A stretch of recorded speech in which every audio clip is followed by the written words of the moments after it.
Good afternoon. It is good to see everyone here this afternoon. We are thankful that you've come to be a part of this great seminar. I know we will have more folks joining us as this hour rolls on. If you've ever been over in the Bahamas, you know about island time, and we're so close to the Bahamas, Jeff, that kind of comes over here a little bit, and so we'll have folks, I'm sure, gradually coming in, but we want to start and give Jeff as much time as we can for these sessions. We are really looking forward to these afternoon sessions. As I look around this afternoon, I think most were here last night. There are a few here this afternoon who were not here last night, but two outstanding lessons last night. The evidence points to God was the first one, and then which God exists was the second one. And if you missed those, you need to catch those on our website or get a CD or DVD of those. Just the evidence for our God is just overwhelming. And what a privilege it is to be able to sit at someone's feet who has done so much study. We introduced him last night, but let me share this with those who are here who were not here last night. I know there are folks who are tuning in to the live stream this afternoon who would not have heard this, but we have Dr. Jeff Miller with us this weekend, so that you know that we haven't just gone looking for somebody who would say the things that we told him to say. We want you to know that Dr. Miller is very qualified to be speaking on the things that he's talking about this weekend. It's not just someone who's read about these things in a book and he's up here to share with you what he read in a book.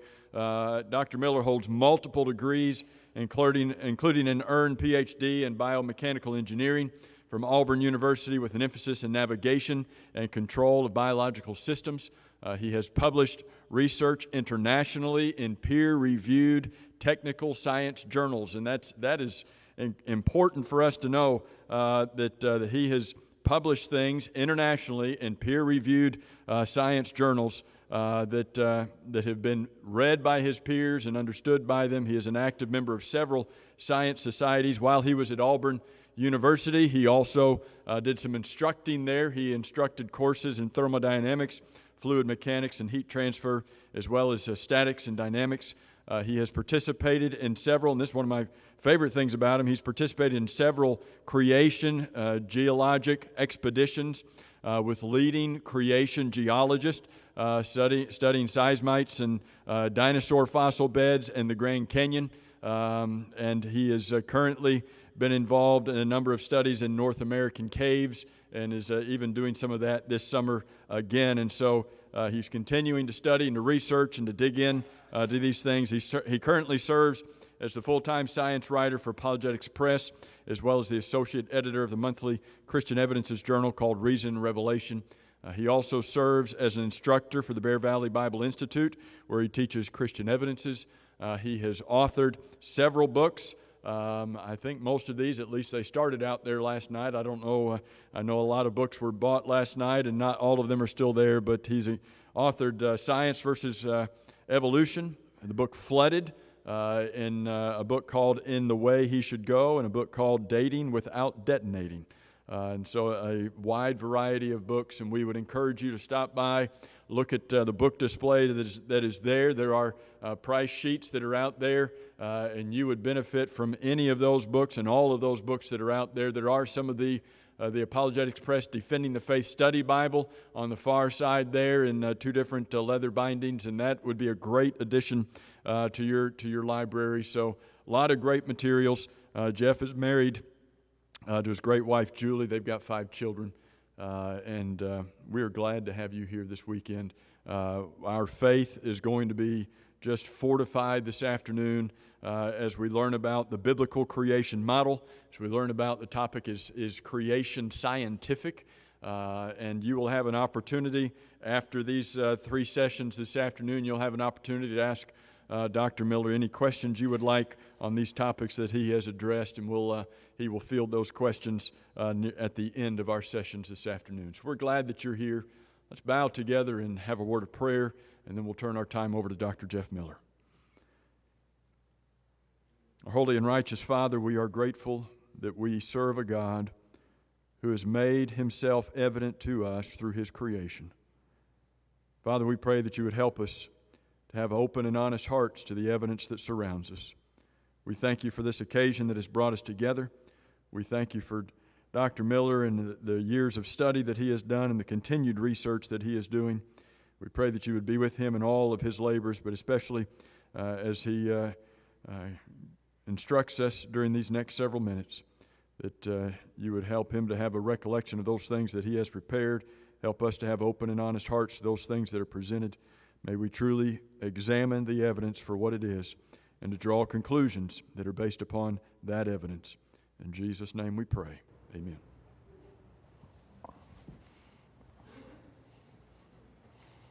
Appreciate you being here this morning. I know you could be taking a nap on a Saturday afternoon, and I hope that the material I present will not facilitate that. And we're going to go ahead and jump straight into it here to make sure I have enough time to cover the things I want to in this particular session about the biblical creation model. So in our previous two sessions last night, we began a journey of systematically constructing the biblical creation model, particularly using the evidence, looking at the evidence, both philosophical evidence, and now we're going to start digging into more scientific evidence in addition to what we learned from Scripture. Remember Michael Shermer's challenge to theists, creationists, in order for us to disprove evolution, we need to unravel all these independent lines of evidence that he talks about in his book, which we do that and other materials at AP, as well as construct a rival theory that can explain them, the evidence, better than the theory of evolution.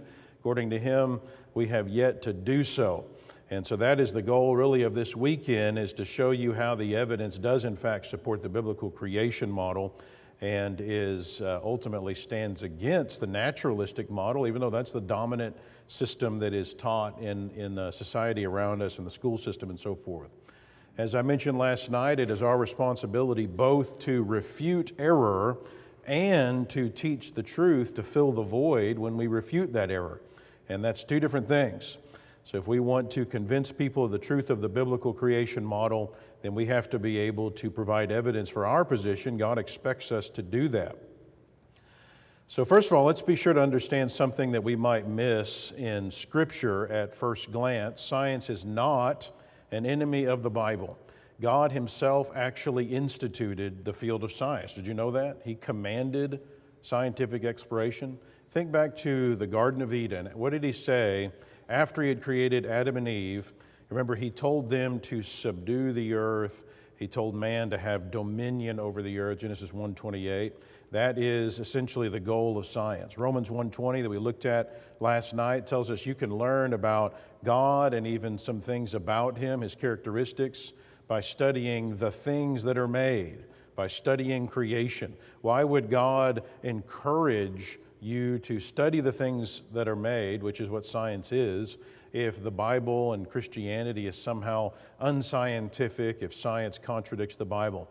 Psalm 19:1 that many of us I'm sure know tells us that the heavens declare God's glory and handiwork. Well, why would he tell us that if he didn't want us to examine the heavens to see that?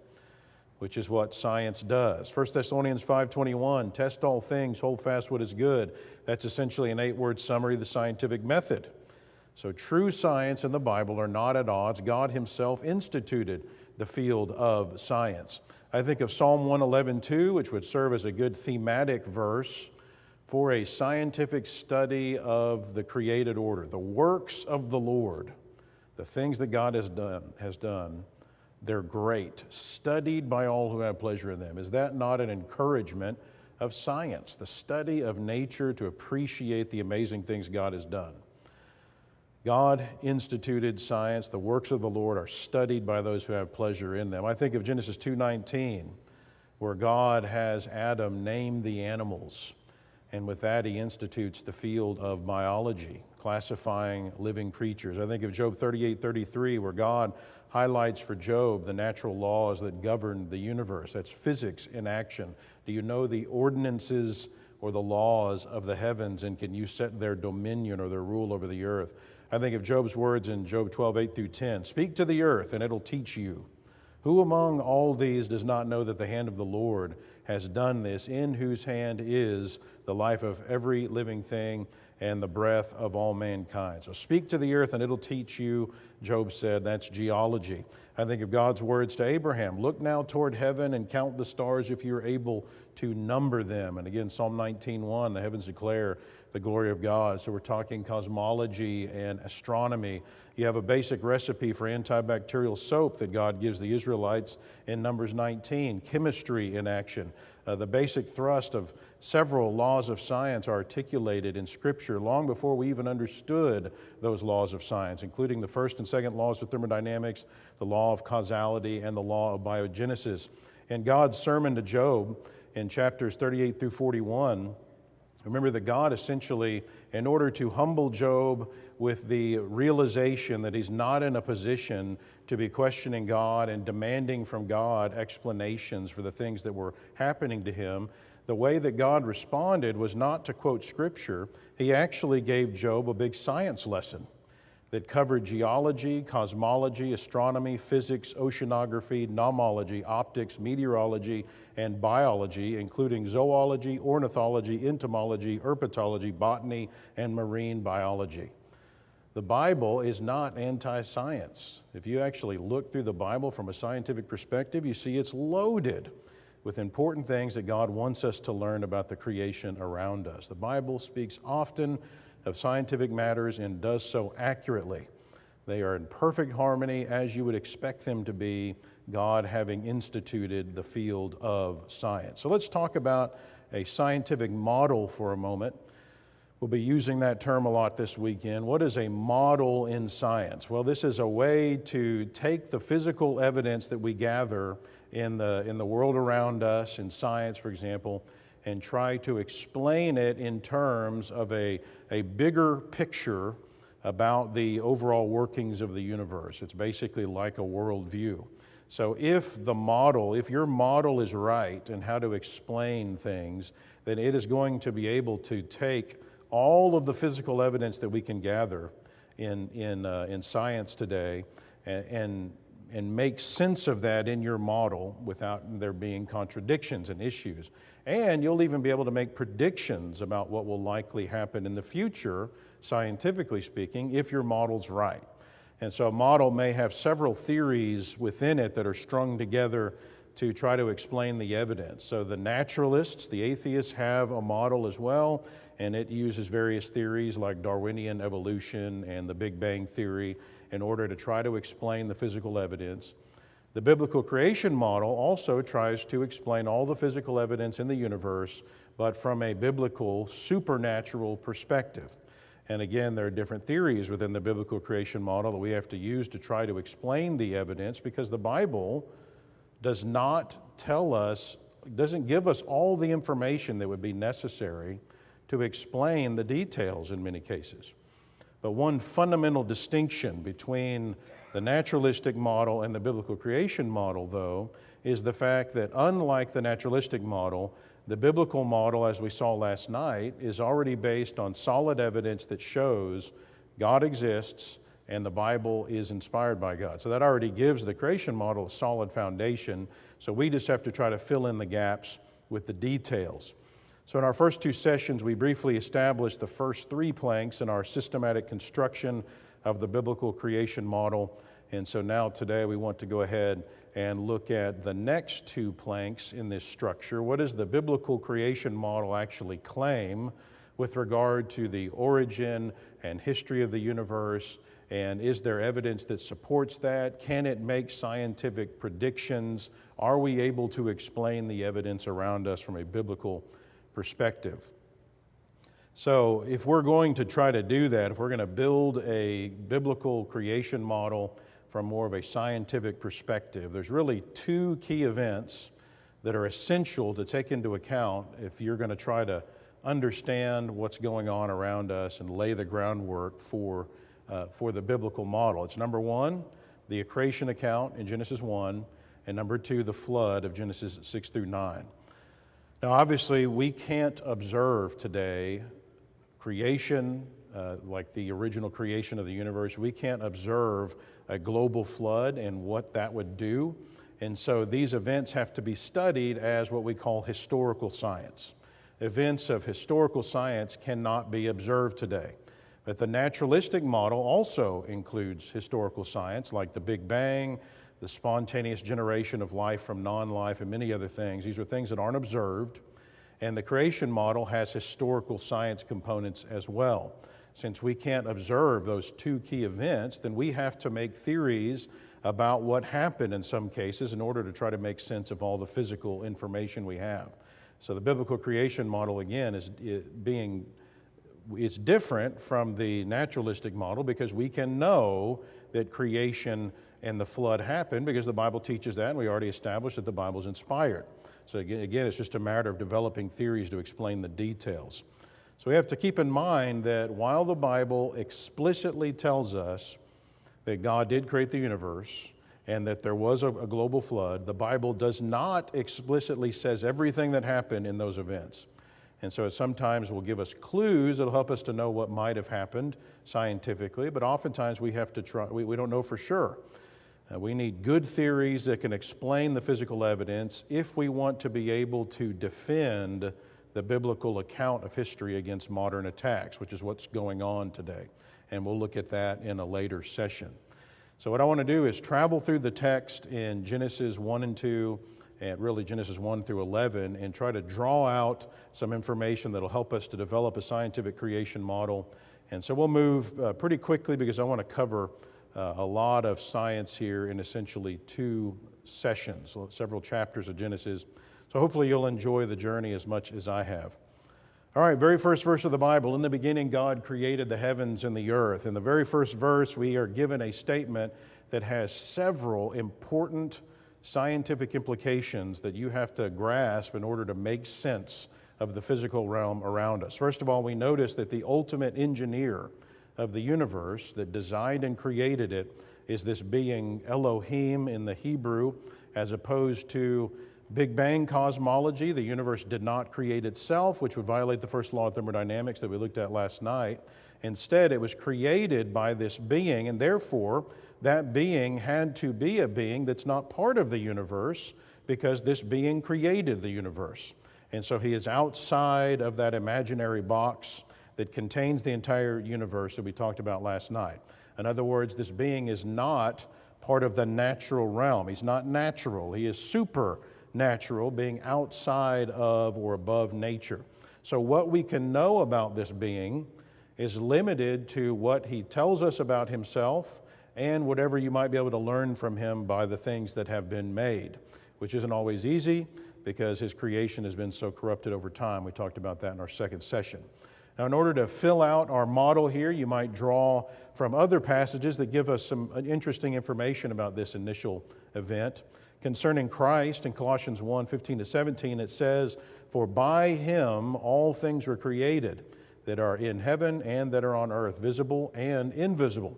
So it's easy to think about the creation week and think about God having created the universe in Genesis 1:1, and the Holy Spirit is alluded to hovering over the face of the water, verse 2.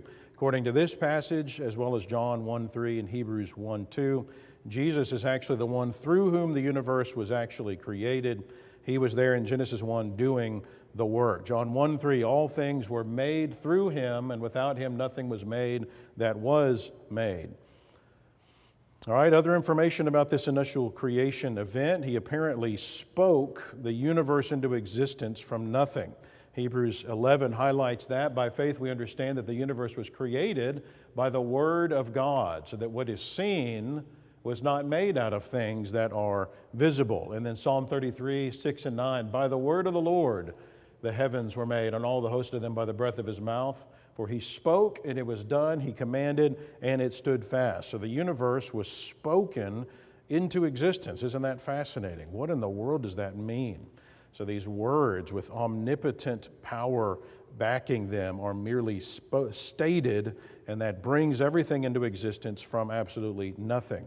So the first law of thermodynamics says nothing can come into existence on its own in nature. So nothing can create itself. The only way you can get something from nothing according to the physical evidence, is there being something outside of the universe that puts something in that box that was originally empty, which is what verse 1 tells us happened.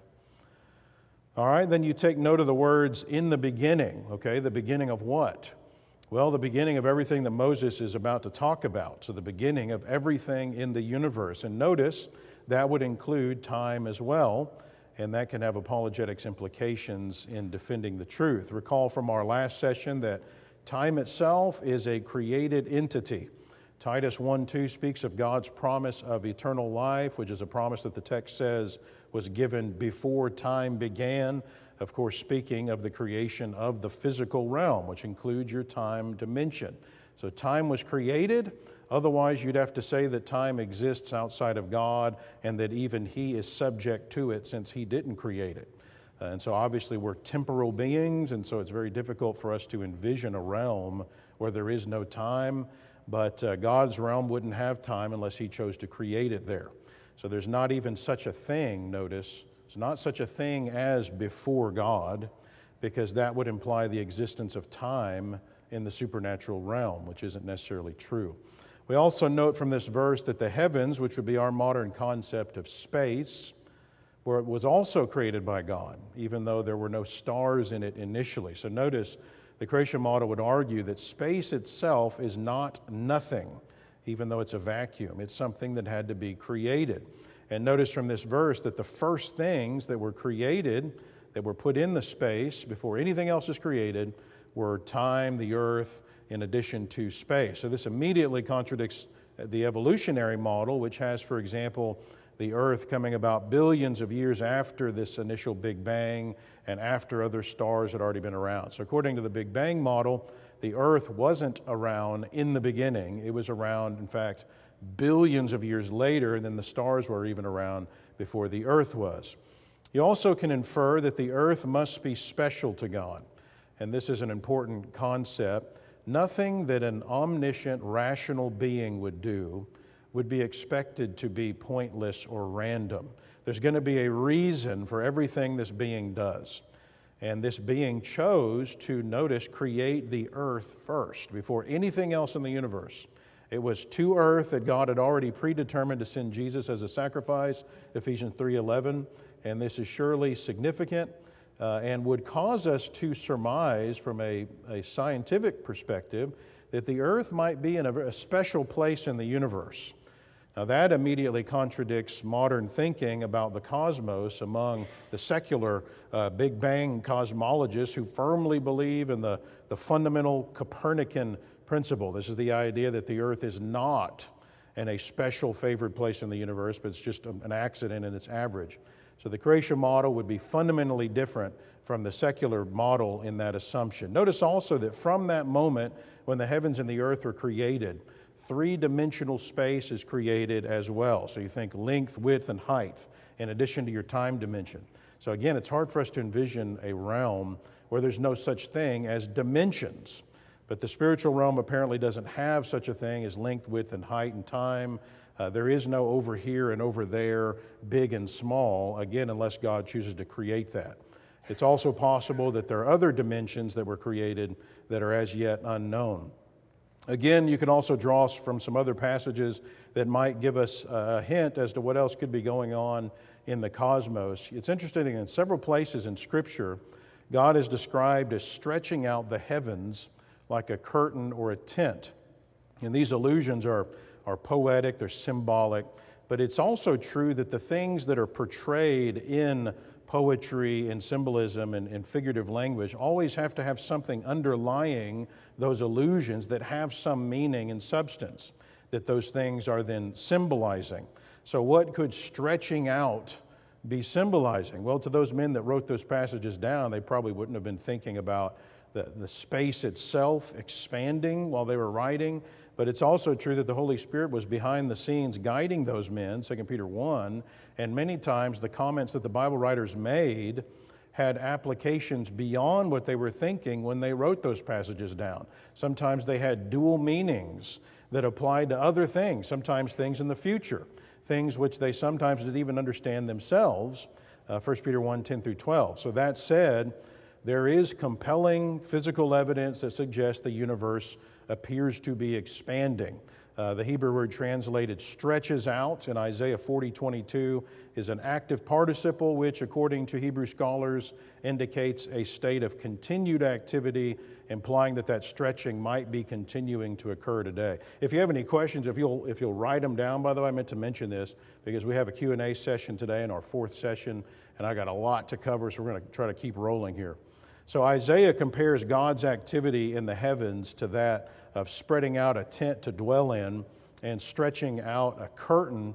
But it's interesting that cosmologists who describe expansion today describe it like the expansion that occurs as a balloon stretches out. So the idea being that if you were to tape little sequins onto a balloon and then you began blowing it up, the dots wouldn't move relative to the balloon, but they would move away from each other as the balloon expands.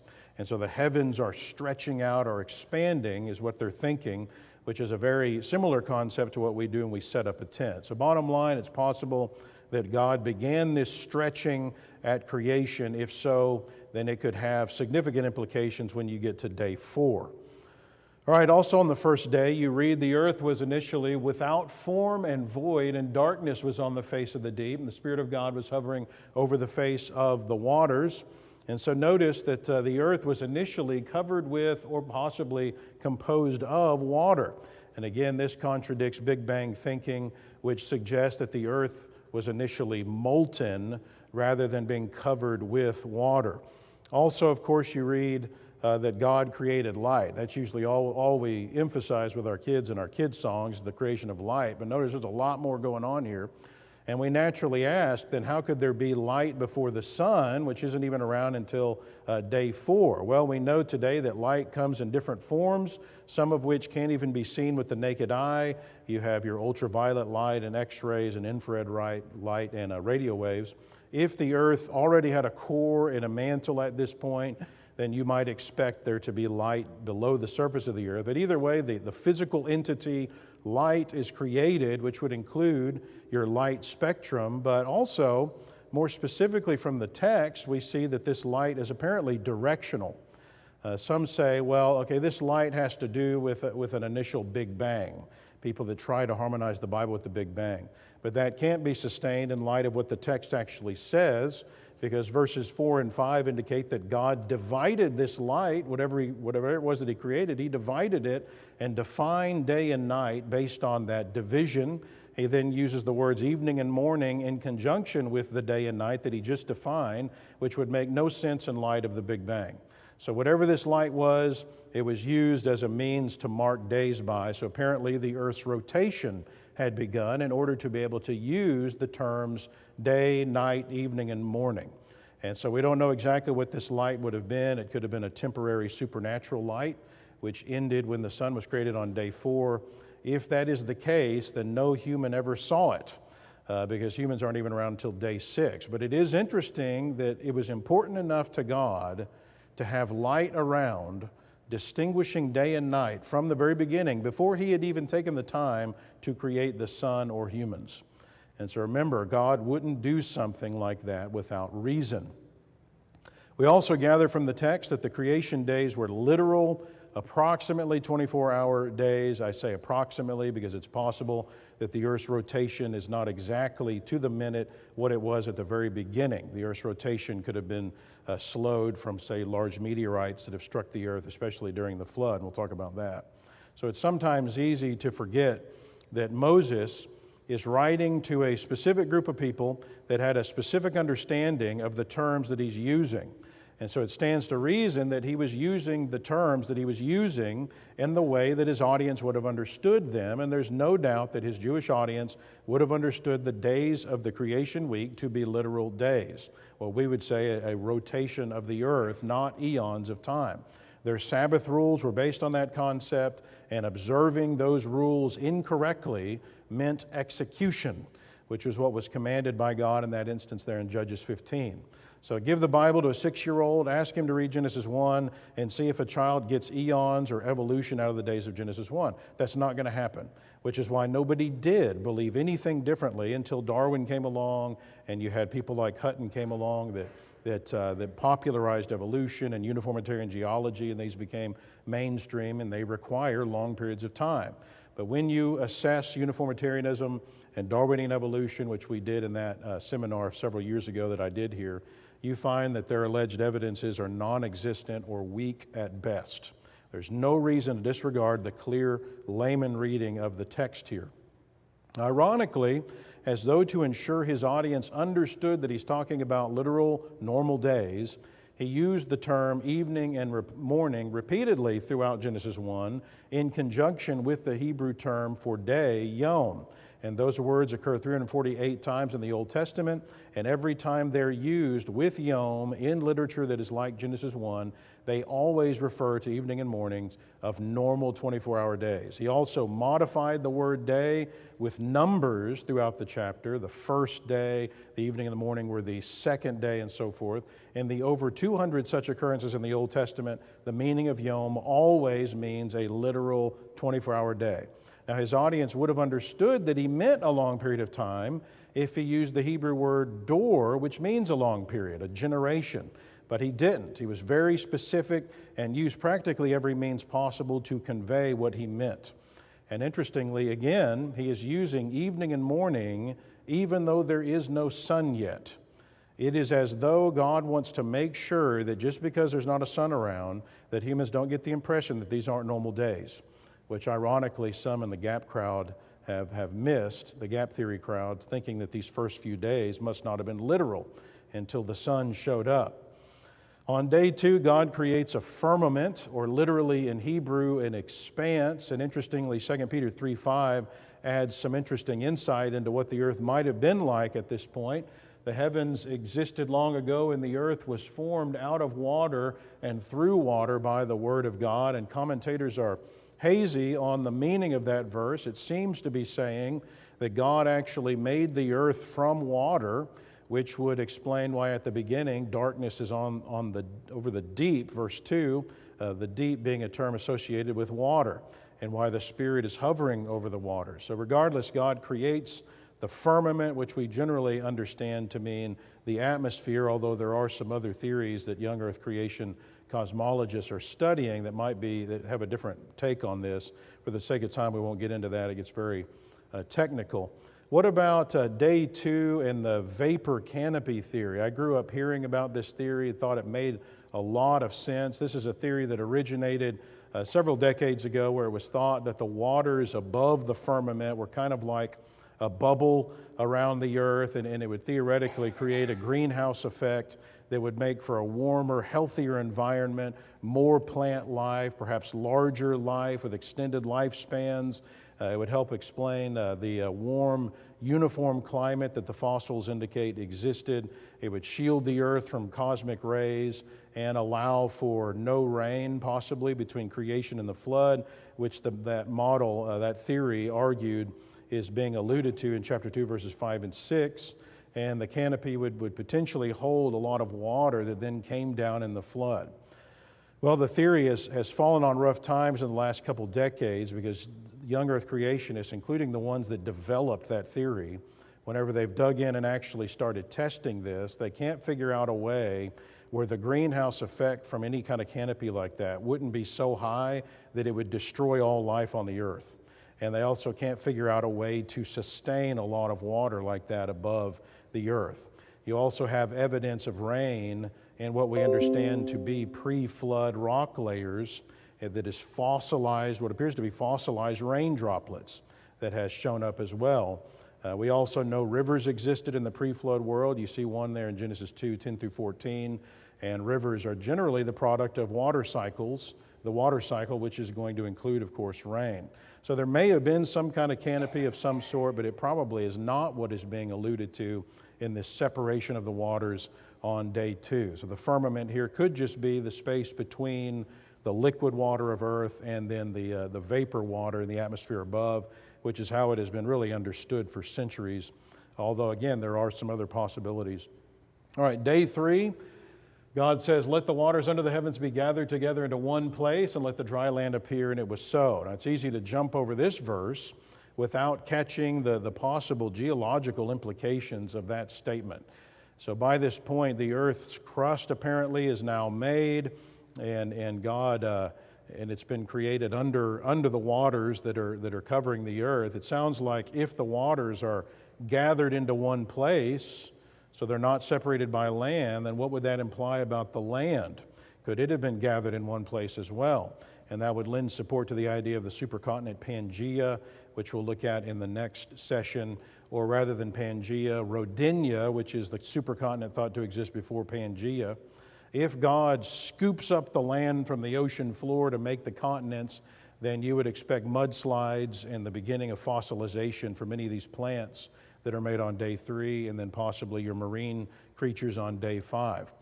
Some argue that there was absolutely no death prior to Adam and Eve's sin, including no animal death, and they point to, for example, Romans 5, where it says that death entered the world due to sin.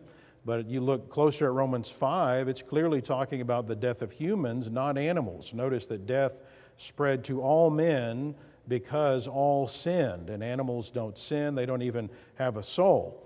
Unlike humans, they're not made in the image of God. And so there wouldn't necessarily be an inherent problem with plant and animal death prior to the fall. Animals are not created in the image of God. Animal death is not in the same category of significance as human death is, which is why Jesus said concerning plant and animal life, "Are you not of more value than they?"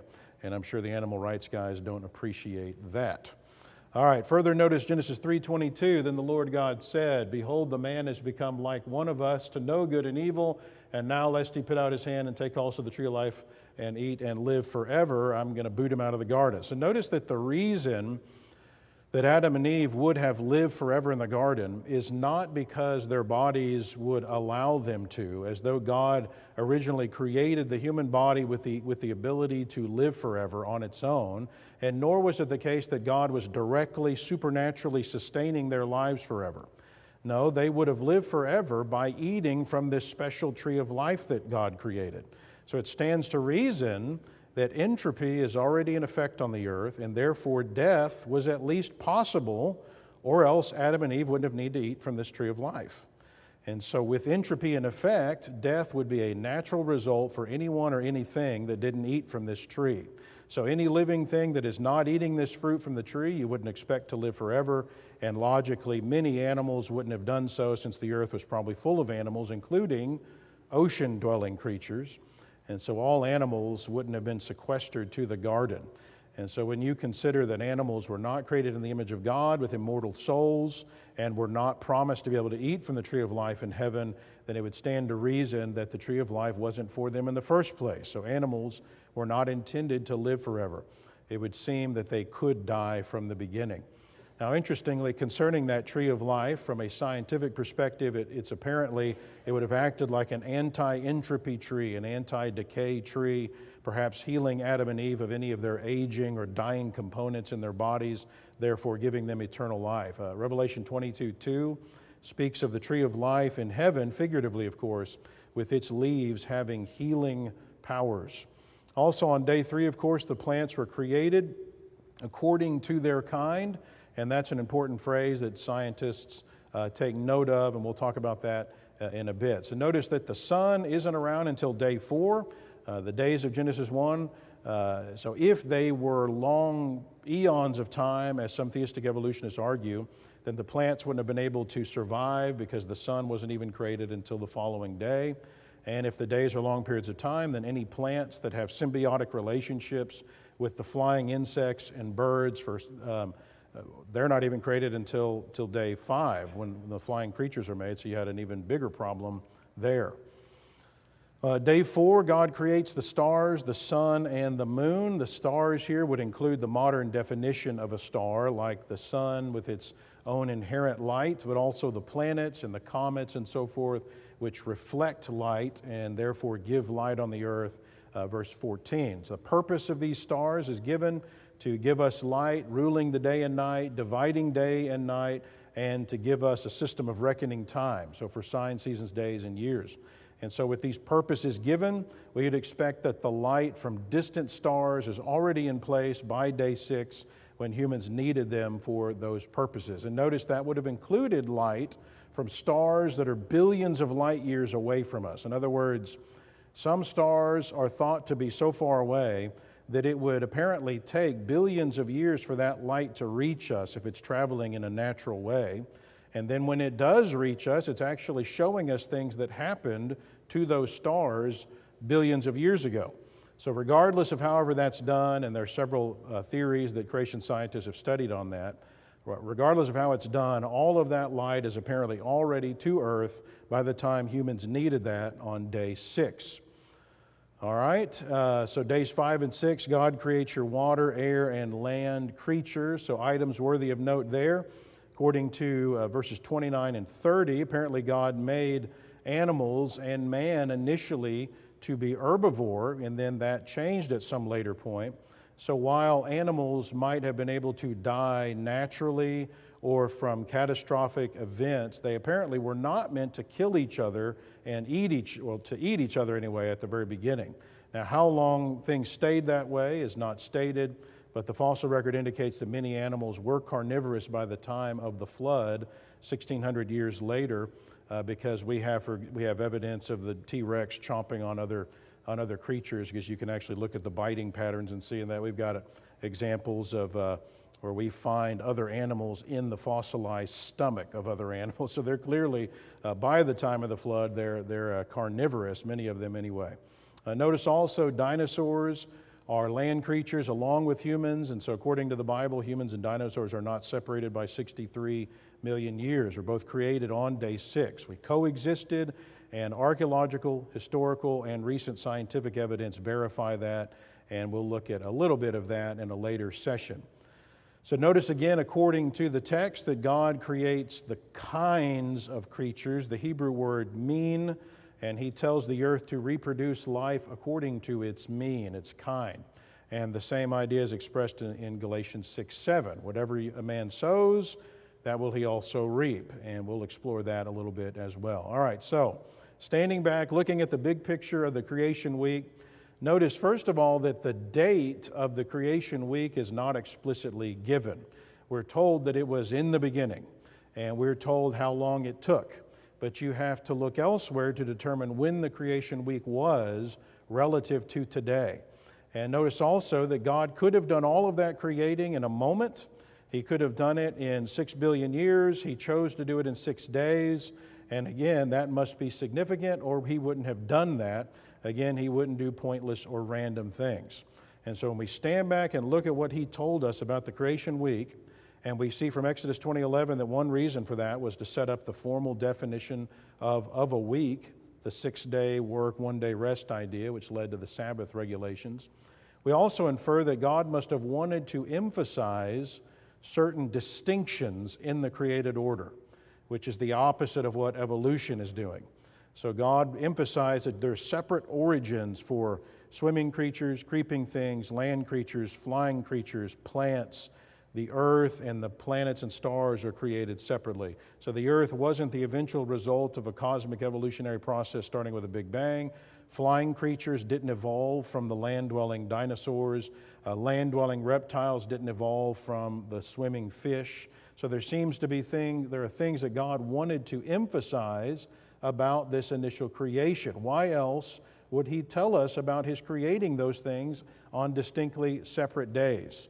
So there's significance to that. There's a message that God is wanting to send to those of us that study science. And notice, if it is significant, the way that God explained how the creation occurred with all these distinctions, then evolutionary theory detracts from the message that God is clearly determined to send us, which makes theistic evolution a dangerous idea as it is detracting from the message God is trying to convey here. Moving into chapter 2 of Genesis, garden life, notice that chapter 2 essentially builds on the day 6 event discussed in chapter 1, going back and filling in some important details. Moses finishes chapter 1, giving your big picture, and then as he does in at least 2 other places in Genesis, he goes back and then zooms in on the events of one of the places in this kind of big picture, in this case, day 6, to give us more information about this crowning creation So there hadn't even been rain yet by this point, and God hadn't even created man yet, verse 6. And so the events that he's about to talk about, that Moses is about to talk about, is referring to about day 6 or just before. Then creates Adam from the dust, verse 7, not from an ape-like creature. God brings Adam to life, and he is described in chapter 1 as being made in the image of God, in his likeness, again, unlike the animals, highlighting a fundamental distinction between humans and animals, which again are of less value than humans. Humans, like God, have an immortal soul. We have free will. Here also, the creation model parts ways with the evolutionary model, which has life spontaneously springing into existence from non-life, what we call abiogenesis, which goes against all of the available scientific evidence. There's not a shred of evidence that can happen. According to the creation model, life did not spring into existence. Instead, God is the author of life. He gives to all life, breath, and all things. All right, God plants a garden in Eden, and interestingly, Moses, writing over 2,000 years after God planted that garden, explains to his audience at his time where Eden was, using reference points that they apparently were aware of in his day. And notice that although Hebrew doesn't have tense, properly speaking, the translators of virtually every English Bible understand Moses to be speaking using the present tense. It is the one which skirts Havilah. Delium and onyx are there. The Gihon is the one which goes around Cush. Hiddekel is the one which goes toward the east of Assyria. So why else would he spend so much time highlighting these physical markers for his audience to know where Eden was if his audience had no idea where those markers were? So at the time of Moses, humanity is apparently living in the same, or some of them anyway, living in the same relative geographical area as the garden was, although obviously it would have been dramatically changed in the flood, which we'll talk about in our next session. Hence the fact that there is no such location on the earth today where one river becomes 4 riverheads as this text describes. So Eden would have surely been completely buried or eroded by the flood events. I have an article on that on our website, by the way. God puts Adam in the garden, the text says, to tend and keep it. He gives instructions to Adam, telling him the fruit that he can and can't eat. He creates the land animals and lets Adam name those. So notice the implications of these events. The universe was created with an immediate appearance of age. Adam is created with an immediate appearance of age. The first day of his existence, he isn't a fetus or something. He could communicate. He could understand God's prohibitions. He could tend and keep the garden. He could name the animals. He can procreate as God commanded him to do. So if an anthropologist came up to Adam on day 7 and said, "Hey, how old are you?" And Adam would say, "1 day," the anthropologist would say, "Hey, well, you must be lying, because there's just no way you can do this in 1 day." And he would say, "Well, I didn't do anything. God did it." So if a geologist came along and he dated a rock, he'll say this guy's around on day 4, he dates a rock. His measurement's probably going to yield an age of millions of years. And so God says, "Nope, I created it yesterday." And the geologist says, "Well, you're lying." And God says, "Well, you haven't even been created yet, so what do you know?" And so light, again, is already in place for Adam and Eve to name, in order to be able to tell time.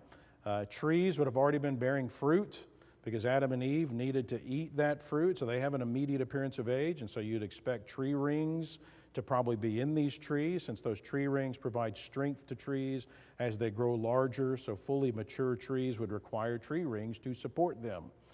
Radioactive rocks would likely have both parent and daughter elements in them, making them appear much older than they are. So understanding that mature creation idea is essential to a proper understanding of the universe and building your biblical creation model. All right, we're getting close to the end here. Notice again, God instructs Adam to name the animals, and there's some significance to that procedure scientifically. Recall taxonomy from biology, your favorite class, I know.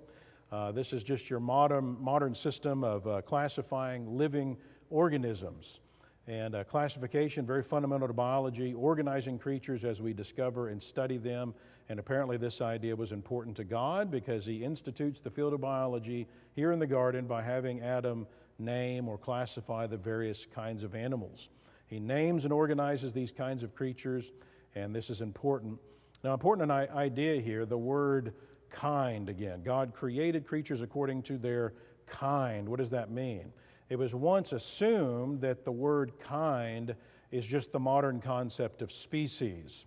But that's not really considered accurate today to think of it in that way. Species is a very modern, human-made, specialized concept. The diversity of species we have today was likely not around at the beginning. For example, we've bred all kinds of varieties of new canines that weren't even around just a few hundred years ago.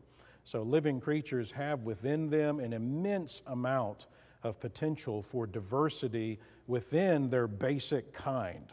So if we extrapolate backward, you infer that there would have been much fewer animal types originally and on the ark. So probably a representative of the dogs from which came, your wolves, coyotes, jackals, dingoes, for example. You have your representative of the cats and your elephants and bears and so forth. So creatures with the genetic capability built into them to bring about all of the diversity we see within those kinds today. So creationists today understand the Hebrew word for kind, which is mean again, is possibly more closely related to the modern classification in biology of family or genus. There seems to be a barrier above that line that no creature can cross. You just can't get a dog from a cat, a lion from an elephant or something, but you could get a house dog from a wolf-like animal. And of course, for the last several decades, biology has been almost completely monopolized by evolutionists and that way of thinking. So if a person studies biology in school, even if it's in a Christian school system, that person is likely studying biology through the lenses of evolution, whether or not they're even officially teaching evolution in the school. It would be so hard to make a complete separation today because evolution's tentacles have spread so far in biology. The evolutionary perspective is fundamental to biological classification. So for example, you consider what's called cladistics. This is a typical method of classification used today. Animals are arranged in what's called a cladogram, like this one on the screen, based on the similarities that they share with each other. So for example, let's say you take a few animals, your turtle, lancelet, trout, lamprey, salamander, and wolf, and you wanted to figure out how to classify these guys on a cladogram. Well, you look at similarities between them. You notice that all of them have a vertebral column except the lancelet, and so it would fall out at this first level on your cladogram. It's not as similar in that specific characteristic, so it's considered less related. You notice the rest have jaws except the lamprey, and so it can fall out next. The rest have 4 legs except the trout. You have the rest with an amniotic egg except the salamander, and so you continue in this way, and you notice that as you move to the right on the cladogram, these organisms are becoming more and more similar, and that helps you to figure out if they belong in the same family and genus and so forth, and it helps you to see something else they say. So notice a fundamental assumption, a fundamental perspective about this entire method. It assumes what we call continuity. What in the world does that mean? So this chart and what scientists infer from it assumes that everything on this chart isn't just similar to each other, it's actually related to each other, however distantly. Because after all, everything evolved from the same single-celled organism, the same ancestor. And so by the nature of this chart, the way it was designed, every living thing can fit on a big cladogram somewhere. Because the chart, by definition, assumes everything is related. We all descended from the same common ancestors, making us related. It's just a matter of degree. Everything must fit on here, even if it doesn't really belong. Because this is a method that assumes the naturalistic model by design. So the cladogram isn't, and this is common to biology today, it's not designed to detect discontinuities, distinctions between living creatures that would help us to identify the true kinds that God originally created that existed before this diversification process has even started. So without those discontinuities, you can't determine the true biological history of life on Earth, and you can't fully understand proper biological classification. So notice this chart, your evolutionary tree of life. This exemplifies evolutionary thinking, and this thinking has permeated the field of biological classification. Everything is related. It's in the same big family, starting with that initial life at the bottom. So we only just determine how similar two living beings are to determine how related they are. Well, this chart exemplifies creationist thinking. And notice it's more of an orchard instead of a single tree. So there's a fundamentally different way to view biology. And notice that discontinuity is significant in this perspective on biology rather than continuity. So the creationist mindset focuses in on similarities and differences in order to try to figure out the true classification as God originally created it. I can say a lot more about that. The area of study is called baramenology, the study of created bara, men, kinds. Baramenology, the study of created kinds. Very busy area of modern creation biology, and an excellent statistical method of helping us to home in on those created kinds has been developed by creationists using a biblical view of biology rather than an evolutionary view. So fascinating and exciting area of creation science today. All right, God creates Eve from Adam, again, not from an ape, although men can kind of tend to be ape-like at times, but you have this infamous scene occurring involving Adam, Eve, and this serpent introducing sin into the world. According to Genesis 3:17 and 18, Adam's sin causes God to curse the earth in a way that caused difficulty for Adam in providing for his family. So the cursed ground concept has potential scientific implications as well that are important in trying to make sense of some of the physical evidence. Evolutionists, for example, will say, hey, if God designed the universe, why would there be cases of natural evil in the non-human world, where you've got animals doing terrible things to each other, eating, there's barbaric behavior. And so creationists will dig into each of these things and find out that there's usually about five things that they fall into, which we could talk about more in depth. But we're going to go ahead and pause there because we are long out of time. So let's go ahead and take a 5-minute break, and then we're going to dig into the flood, which is a lot of fun. Thank you for your attention.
Testing, testing. Okay, before I forget, a lot of the material in this and the following two sessions are covered in this flooded book, even though I technically wrote this with 9th and 10th graders in mind. A lot of pictures in there, and I think it's really popular among just layman Christians as well, but it's turned out to be really, to work out well as a good textbook for creation earth science. But a lot of the material I'll be covering is in here, including some things that I won't have time to cover. So be aware of that, that's back there available, at least while supplies last. All right, so I want to zoom in on this second key event in world history that has to be considered when you're building the biblical creation model, and if you want to try to properly interpret the physical evidence in the universe, and that is the flood. So we ended with Adam and Eve getting evicted from the garden, and obviously life on the earth would be very different for humanity than it would have been in the garden, and Scripture is almost completely silent about the events over the next 1,600 years. Moses essentially pushes fast forward, and we fly through the centuries up to the flood. The lifespan of the patriarchs from Adam to Noah are given in chapter 5, and those Bible believers who believe in an old age of the earth as promoted by modern uniformitarian geology sometimes will try to squeeze gaps into these genealogies to accommodate an old earth. And in response to that, besides the fact that dating techniques are based on uniformitarian assumptions, which are easily shown to be terrible assumptions in geology when you look at the actual physical evidence, and besides the fact that squeezing time in when humans are already on the scene is not going to help with making the Bible fit with the geologic column. We could talk about that. But the way that Moses states these genealogies here leaves no room for gaps. Over and over throughout the chapter, he uses this formula. X lived A years and had Y, and then X lived B years, and the total life of X was A plus B. So with this formula, Moses nails down this chronology tightly and allows no gaps in this pre-flood period. So Genesis 5 provides one of the primary biblical evidences that the earth is relatively young and does not accommodate modern uniformitarian geology. Simple math shows that there were around 1,650 years from creation to the flood. In the New Testament, Jude 14 verifies that there aren't gaps by calling Enoch the seventh from Adam, which lines up with the Genesis 5 genealogies. Now, we can't know the exact number of years because of a few things, like, do you go with the Hebrew text or the Samaritan Pentateuch or the Septuagint? Do we know that did Noah have Shem on Noah's birthday? And did Shem have Arphaxad on Shem's birthday? Well, if not, then there's a rounding of a few months there, and that's likely. And so there's going to be some rounding, but assuming the Hebrew text is correct in its transmission, then we can be confident that the span of time between creation and the flood was 1,656 years, give or take about 5 years. This is a chart showing the lifespans of each of the 10 patriarchs from Adam to the flood based on the Hebrew text. And so we have about 1,650 years from creation to the flood. Notice that Adam was actually alive to meet all of these patriarchs except for Noah, and Methuselah died the year of the flood. The average lifespan, not counting Enoch, who was taken by God, was 912 years. So how in the world do we explain lifespans like that? Well, it may have been an effect from several factors: the lingering effects of the tree of life, less genetic degeneration at this point, so the genome would have been created perfect by God and has since deteriorated significantly. We've accumulated a lot of genetic mutation and disease and sickness that gets passed on.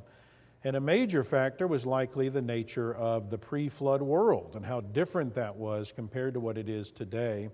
And we'll talk about that a lot in this session. Peter describes that world as having perished, and the fossil record reveals characteristics of the pre-flood world that proves it to be much different than the earth today. Again, I talk about that a lot in this book. Not only did people live longer, but things apparently grew larger, from enormous reptiles to enormous plants, both of which the fossil record reveals. Reptiles and plants grew to be enormous in pre-flood years, and shortly thereafter. Recall the enormous fruit still growing in Palestine a few centuries after the flood, when 2 Israelite men had to carry a cluster of grapes on a pole between them. Large reptiles of the pre-flood world, of course, were the dinosaurs like this Brachiosaurus on display at the British Natural History Museum, and I'm standing beside him down there for scale. Here's a plesiosaur. So a big marine reptile. Again, you can see me for scale there. Insects were huge as well. We have fossil evidence of dragonfly-like creatures with wingspans of over 2 feet, your Meganeura. And how about this one? These millipedes that were up to 7.5 feet long. I would run, or I would jump on the back of it and ride it. That'd be. Today we got 21% oxygen in the atmosphere, but there's evidence of much higher oxygen levels in the past, as high as 35% oxygen in the atmosphere, which would have helped promote health, life, longevity, and size. And what's more, besides plants and animals, we know humans of giant stature walked the earth and continued to for some time after the flood. We know that after the flood, they reached heights of at least 6 cubits in a span, or what scholars believe to be 9 feet 9 inches tall, which was Goliath. And then you had King Og that had an even bigger bed. So before the flood, humans may have been even capable of even greater height, and we'll talk about that in a later session. Other things you can draw from the text in the spirit of history, based on the genealogies of Genesis 5, you get a rough idea of how long people lived before the flood. You find out how much time there was from creation to the flood, and so with that information, you can get a rough estimate of how many people would have likely been on the earth by the flood based on certain reasonable assumptions. So if we assume that people lived 900 years on average, and women continued having children for roughly the first half of their lives as they do today, keeping in mind that they may have been able to have kids much longer, 800 years instead of 450 years. If they started having children at the conservative age of 25, and we assume that people live long enough to see all of their grandchildren, then, so they live 2 generations. So with those conservative assumptions in place, we see that there could have easily been 215 million people on the planet by the time of the flood, and likely many more. That's an extremely conservative estimate. Some commentators will estimate even higher. Genesis 4:26, the last verse of chapter 4, tells us that after Seth had Enosh, men began to call on the name of the Lord. Chapter 5 then gives the lineage of Seth and Enosh, the generations of individuals who were calling on the name of the Lord. But things gradually changed over that next 1,600 years. The reason for the flood given in the text is that every intent or intention, the ESV has, of the thought of man's heart was only evil continually. The cause of that wicked state on the earth is given in verses 1 and 2 of chapter 6. The sons of God, apparently those good people that are listed immediately prior to this chapter, who were calling on the name of the Lord, following God. So remember that the chapter divisions weren't in the original text. That was added later by people for convenience. So the good people began to notice beauty and prioritize that in their marital decisions. The good people began marrying the daughters of men, the worldly people, based on their physical beauty rather than spiritual beauty. And let that be a warning, young people, about the qualities you prioritize in your dating and marital decisions. Verse 3, notice the phrase, his days shall be 120 years, Genesis 6:3. Some take that to mean that God was setting a limit as to how long man would be able to live from then on. He wouldn't be able to live very long. You wouldn't be able to live 900 years anymore. There's going to be 120 year max.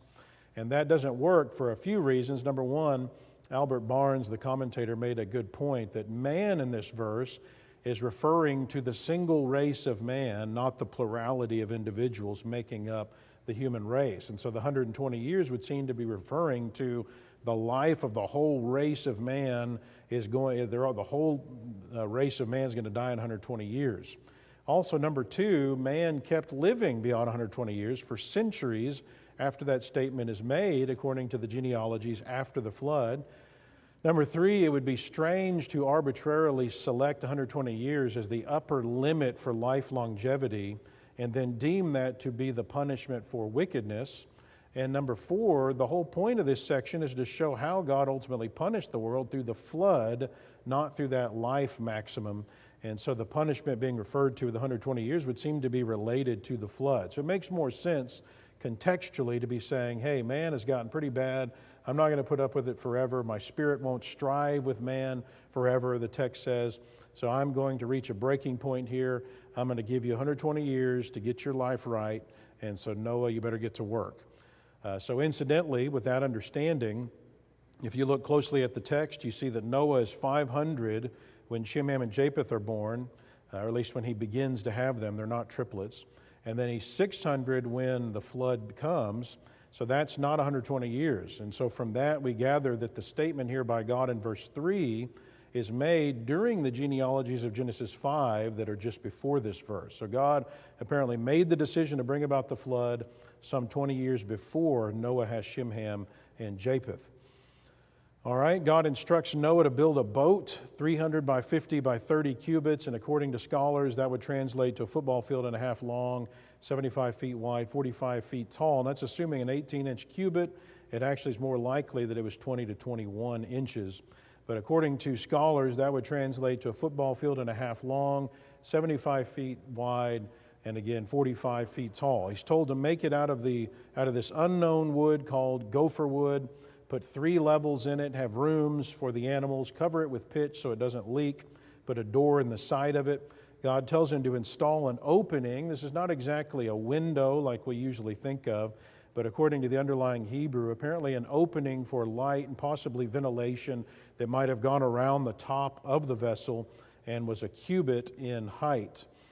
According to Genesis 8:13, a covering or awning of some sort is put over this opening as well, which was left until the end of this torrential rain period, and then Noah opens this window-like structure to see the state of things after that. God apparently brings the animals or sends them to Noah, the ones that he wants on the ark. Noah doesn't have to go hunt these down. So a male and female representative of the unclean kinds of animals, and according to chapter 7, 7 representatives of the clean kinds of animals. That's probably 7 individuals, not 7 pairs, but there is some disagreement on that. So again, these are representatives of kinds, not species. These are animals from the earth, including birds, creeping things, which would have included various reptiles, insects, and worms in some cases possibly. Noah also brings food for his family and the animals, and then after loading up, God himself shuts the door and the fireworks begin. That brings you right up to the flood. So again, the works of the Lord are great, studied by all who have pleasure in them. You know, the flood is one of the greatest works the Lord ever did, and the world has forgotten about the significance of this event. And the more I study it, the more I am in shock over what God did in this event. The Bible tells us only a few details of the flood. It occurred 4,000 to 6,000 years ago. It was global in its extent. It covered everything. The fountains of the deep broke up and water came from above. The mountains rose, the valleys sunk. It lasted essentially a year, and that's about it, and that's not a lot to work with. So when we look up from the Bible and start looking at the world around us and begin trying to study this great ancient work of the Lord, this key event in the history of mankind, and we start trying to understand the evidence and interpret it in light of that event, we ask the question, what can we learn further about what happened in the flood? Does the evidence fit with Scripture? Does the physical evidence fit? Some have argued that the flood could not have been global. There's just not enough water on the earth, they say. And so they'll look at the earth today and say, hey, if the flood happened, where did the water go? Is it in the sky? No, there's not enough water in the sky to cover the earth. If you took all the water in the atmosphere and emptied it onto the earth, it would only cover the earth to a depth of about an inch. Is it frozen in the ice caps? No, that wouldn't do it either. That would only cover the earth to a depth of 230 feet. Is it within the crust? Well, that's a little more significant. There's an estimated 6 quintillion gallons of water in the Earth's crust today. So if you pump all that back out onto the surface of the Earth, It would be enough to cover the earth with 600 feet of water. So picture 2 football fields into the sky. That's just the water hidden in the crust. But notice all of this is pretty insignificant. We're talking roughly 1,000 feet total here when you consider the height of the great mountains today, many of which are over 25,000 feet high. And so many people who consider numbers like these and still want to believe in the Bible will then reject a worldwide flood and argue that the flood had to be a local catastrophe, not a global one. But as we'll see, that argument simply can't be sustained in light of science or Scripture. The evidence points to a global catastrophe. All right, let's start with a depiction of this event, what modern Christian scientists believe happened during the first few hours of the flood.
So modern creation science theorizes that much of the water in the flood came from the oceans and from below the earth, rather than the way we've kind of tended to always think about this, it being from the clouds above. But keep in mind that it's also incorrect to think of the flood as only involving water. This is a major geologic event. The earth was restructured. So the phrase, the fountains of the great deep were broken up, is significant. The great deep generally referring to the depths of the ocean. We're talking about apparently the breakup of the ocean floor. Proverbs 3:20 mentions that as well, stating that the depths were broken up. So the flood is a major geologic event, and notice the text here says all the fountains of the great deep are broken up. So there's more than just one, and all of them are broken up. Again, this suggests the breakup of the ocean floor. The order of events mentioned is noteworthy to creation scientists. The fountains of the great deep are mentioned first as breaking up, and then the rain is mentioned. The one might have caused the other. So what exactly initiates this chain of events is unclear. Did God miraculously, directly initiate the eruption of the fountains of the great deep? Did he maybe use some external physical entity like a massive meteorite or multiple meteorites? And interestingly, there is substantial amount of physical evidence that suggests a lot of meteorites struck the earth during what we understand to be the flood layer, rock layers. So secular geologists today tell us that there are roughly 200 acknowledged meteorite craters on the earth today that are verified as being from meteorites. Lots of others that are claimed to be, but there are roughly 200 that they understand these are clearly meteorite craters. When you convert the dates that they give to those craters to the biblical time frame, you find that 57% of the confirmed meteorite impacts throughout the Earth's history struck during the single year of the flood. Another 23% of the confirmed meteorite impacts date to the period immediately following the flood, from the flood through the Ice Age and up to Abraham. 80% of all the known meteorite impacts occurred during the flood and during the following few centuries as the earth was finally, ultimately calming down. So, lot of meteorite activity that seems to be associated with the flood event. So regardless, creation geologists have tried to piece together what may have occurred after the flood began based on our understanding of geology today. So geologists have determined that the interior of the earth is comprised of a solid inner core, a liquid outer core, a mantle of predominantly solid rock, although the upper part does have some plasticity, and then you have the crust upon which we live. Now, looking at the surface, geologists have discovered that the surface of the earth is broken up into plates that move around very slowly today on the order of centimeters per year. And so the earth is like a big cracked egg, and the earth appears to be unique in that. We're the only known planet to have these plates. Well, creation geologists believe that the cracking of this egg, of the earth egg, may have occurred when the flood began. And there's actually several recent secular geology articles that have been published that suggest that plate tectonics may have been initiated by meteorite activity. So the model that describes the motion of the plates and the effects of that motion is called plate tectonics by secular geologists. Most geologic activity on the earth occurs along the margins of these plates as they move. So your earthquakes, your volcanoes, your mountain building, as these plates move relative to each other, we find that different things happen. Some transform, where they slide past one another. Some diverge, so they move apart, and then new material from the mantle comes up into the gap.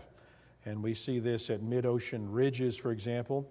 Some converge, where they smash into each other. So if two continental plates converge, it forms mountains. And if a continental plate converges with an ocean plate, then the ocean plate will subduct.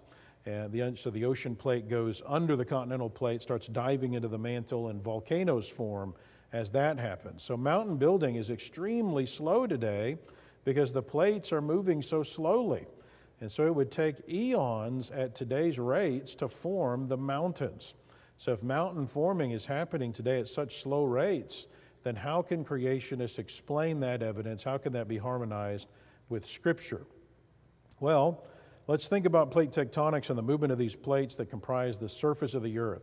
From the movement of these plates, geologists are able to extrapolate backwards, reversing their current trajectory, and get an idea of their location in the past. And so you've probably heard of the supercontinent Pangaea, or again, the supercontinent that is thought to have preceded that, Rodinia. So plate tectonic theory is able to explain why, when the trajectory of the continents is reversed, they converge and fit together like a big puzzle that we call Pangaea. So plate tectonic theory explains why, when you form Pangaea, there's matching rock layers that cross these continents. In fact, there's matching mountain belts that go across these continents that are now separated by oceans, but which fit together when the supercontinent is put back together. The Appalachian Mountains of the eastern U.S. become the Caledonian Mountains of northern Europe when you put this back together.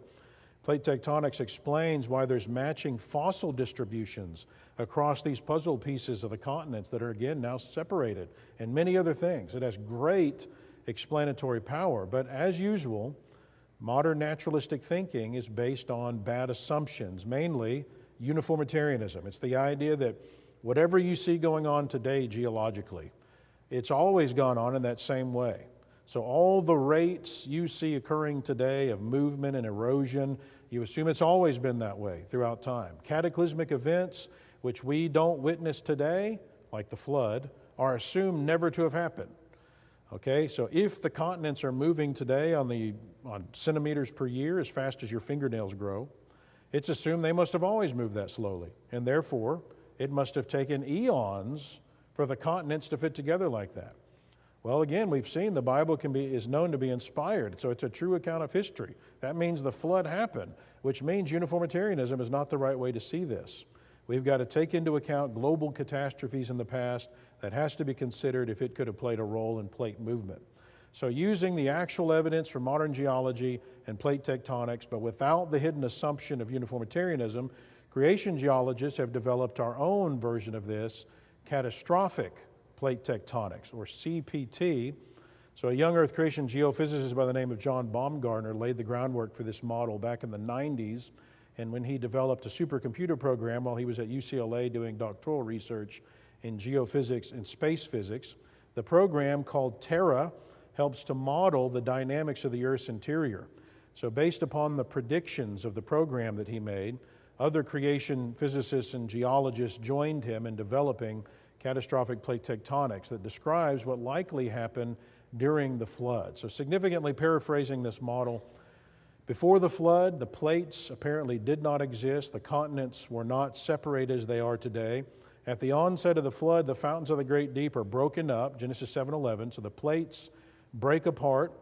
And keep in mind that the fountains of the deep there wouldn't necessarily be solely water, but could include magma from beneath the earth as well. So according to CPT, something causes the breakup of that cold, dense ocean floor, breaking it in several places, including breaking away the ocean plates from continental plates. So according to computer simulations, when the break at those boundaries between the continental plates and the oceanic plates occurs, there would have been what is called thermal runaway subduction of the sea floor. So instead of the creeping rate at which plates are moving into the mantle today, at the beginning of the flood, the sea floor would have been diving into the mantle rapidly. Well, in 1994, when this was being developed, creation scientists predicted, okay, if we're right about this, then the mantle was essentially overturned like a conveyor belt, and there should therefore be evidence of colder material still in the mantle, deep, like down at the base of the mantle, because this just happened a few thousand years ago. So there hasn't been enough time for all that subducted material to get recycled into the mantle and heated up. See, if uniformitarian plate tectonics is true, then this process today of how slow they're moving, it's always been extremely slow, and so there would have been plenty of time for any material that's going down, that's being subducted, to have heated up and then be recycled back into the mantle before it got very deep.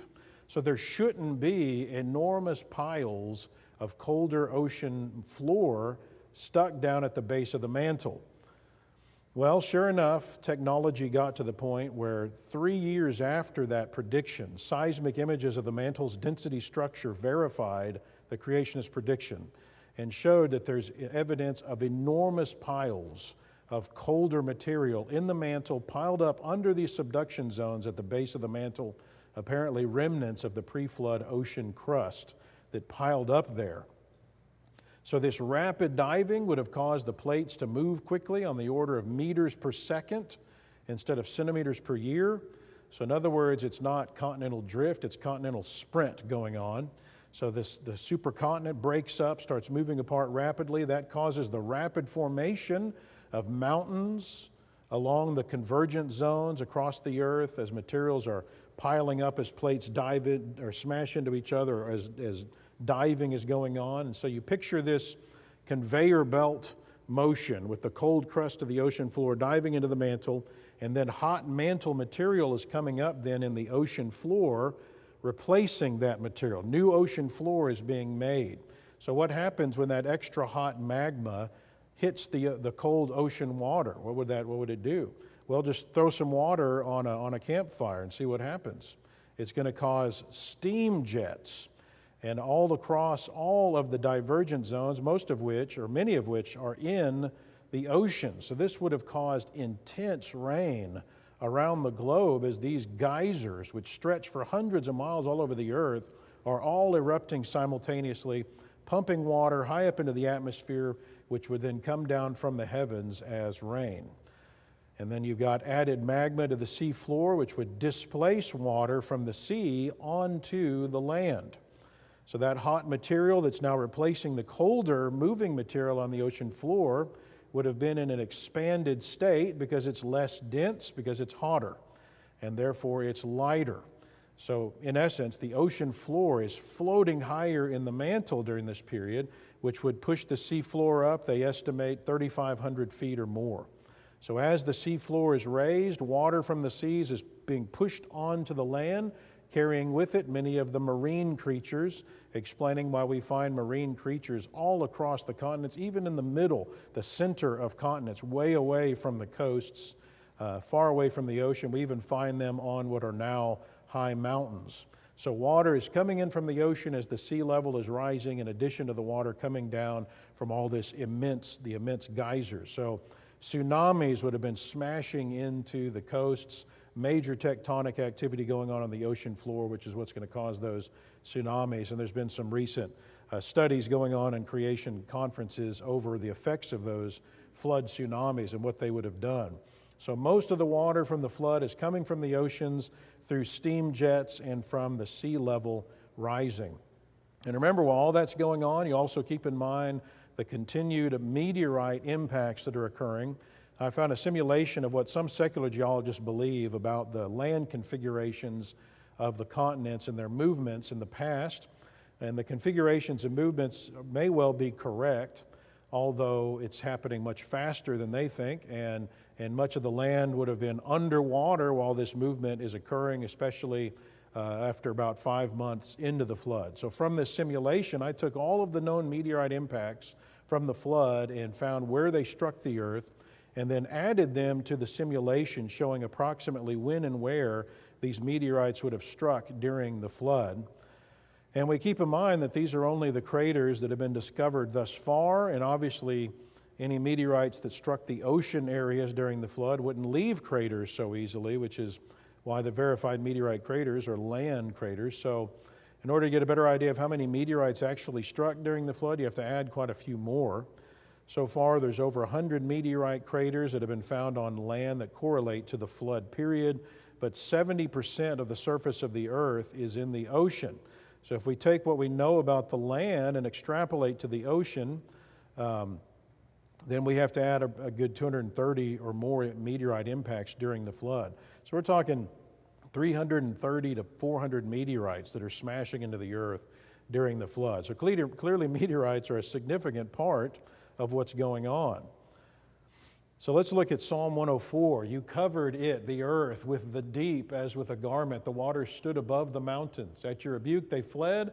At the sound of your thunder they took to flight. The mountains rose, the valleys sank down to the place that you appointed for them. You set a boundary that they may not pass, so that they might not again cover the earth. Well, in light of verse 9, this seems to be referring to the flood, not creation week. Otherwise, this passage was violated during the flood. But assuming this refers to the flood, it makes sense, because we would say that the high mountains are actually forming during the flood as these plates are smashing into each other at fast rates at these convergence and subduction zones. So due to the formation of the mountains during the flood, a boundary has been created where it is now impossible for there to be enough water to completely submerge the earth again, just like this passage indicates. So by the mountains rising and the valley sinking, a boundary was set for the water that it might not again cover the earth. So according to the text, the rain itself continues for 40 uninterrupted days and nights, but that wasn't the extent of the catastrophe. The waters apparently continued to rise for some time after that. According to CPT, that'd be due to the fountains of the deep continuing to disperse lava and possibly water from beneath the earth, displacing seas onto the land. So the rising waters eventually levels out and apparently begin to decrease on the 150th day. So notice that's 5 months from the beginning of the flood. We tend to think of the flood being pretty much over in 40 days. But it's clear that there are some animals that are not dead for weeks, because the dinosaurs are found high in the flood layers, and we have their fossilized footprints from while they're running away from some kind of catastrophic activity. And so they're alive deep into the flood, maybe for weeks or even months. So the water ends up being 15 cubits above what we assume would be the pre-flood higher elevation areas. Notice that during this catastrophic period, typical earth processes, seasons, day and night and so forth, are totally disrupted. After the flood, God promises in Genesis 8:22, He's not going to allow that to happen on a global scale again. So the disruption of the seas as well as day and night would be expected with this catastrophic plate tectonics we've been talking about. So the cloud cover from both water and volcanic aerosols would have stopped day and night, blocking out sunlight, and with it summer and much of the heat that we receive. Obviously, seed time and harvest would be affected while the earth is covered with water. So let's return to the question that we asked towards the beginning: was the flood global? How could there be enough water to cover the earth prevailing above the mountains by over 20 feet? Well, with the CPT model I've laid out here, you might already see the answer to that question now. So let's look at the science side first of all. Remember that CPT theory would say that the water came primarily from the seas, both in the form of rain from these enormous geysers and in the form of the sea level being raised due to the ocean floor being raised.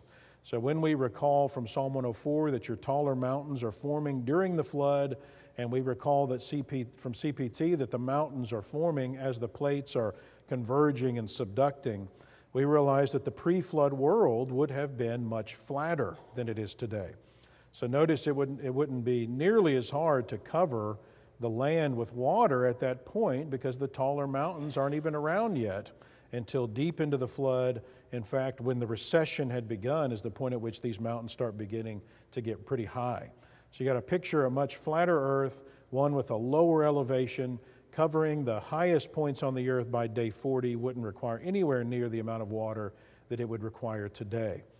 Okay, so where did the water go then? Well, first of all, as the ocean floor is raised during the flood and the intense geyser activity is going on from the fountains of the deep, that activity would have dumped loads of sediment onto the continents, raising the level of the continents relative to pre-flood times. And plus, the mountains would have formed at all these convergence and subduction zones, raising the land in those areas even higher. So notice, without the water going anywhere, the continents are now higher in elevation, making them stick out of the water further than in pre-flood times. But then you have to consider other implications of CPT. So recall that as the ocean floor is diving down into the mantle, new material is coming up and replacing that in all of these divergent zones. And that material is hotter, which means it's less dense, which means it's higher in the mantle, it's in more of an expanded state. That raises the ocean floor. Well, that conveyor belt process would have eventually stopped, and then after the ocean floor especially gets totally replaced with new material, and so the steam jets would have stopped, and that new material on the ocean floor would then start cooling, become more dense again, and therefore start compressing and sitting lower in the mantle, which would effectively slowly lower the seafloor again. And so then all the water that's covering the land could recede back to the ocean from the same place it came from. So bottom line, there's no problem from science in explaining where the water from a global flood came from and where it went. Other evidences of a global flood, starting at the Cambrian explosion, so at the beginning of what we call the Paleozoic rock layers, this is the point where creationists believe the flood started. Starting at that point, you have worldwide sandstone beds that were laid down by some kind of major catastrophic worldwide event that involved a lot of water. Sandstone beds that go across our continent and then jump over to other continents. You can follow these across the U.S. and jump over the ocean, and they continue into Europe. These are not localized beds of sediment like you see higher in the rock layers that are formed after the flood. These are worldwide beds. They begin in the Cambrian explosion, and then similar worldwide beds continue on up through the geologic column to the point at which the flood is thought by many to end, just above your Mesozoic rock layers. And also, sedimentary rock is the dominant type of rock found throughout these worldwide layers. And sedimentary rock is understood to generally be formed due to water activity. When you move from science now and look at the Bible, we find that the Bible doesn't leave room for a local flood interpretation. So very quickly notice, if it was a local flood, then why build an ark over 100 years or so? Why not just leave the area? Why bring animals from all over the place if this is local, where you're bringing representatives of every living thing of all flesh? Why do that? I mean, God's actually the one that's sending these animals to Noah anyway. Why not just send them out of the area?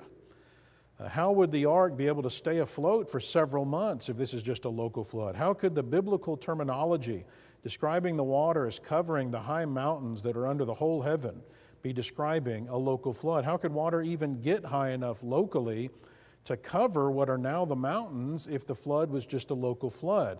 You have to have a way to explain where the mountains even come from in the flood. How could the biblical terminology describing the water as covering these high mountains under the whole heaven be explained in addition to the whole purpose of God wiping man from the face of the whole earth? How could that be accomplished with a local flood? If the flood was local, then isn't it true that God lied when He promised never to again destroy the earth with a flood like that? Local floods happen all the time, but not global floods. Also, Peter used the universal destruction of the earth and the flood to describe what Judgment Day will be like. So if the flood wasn't universal, then logically judgment wouldn't be either.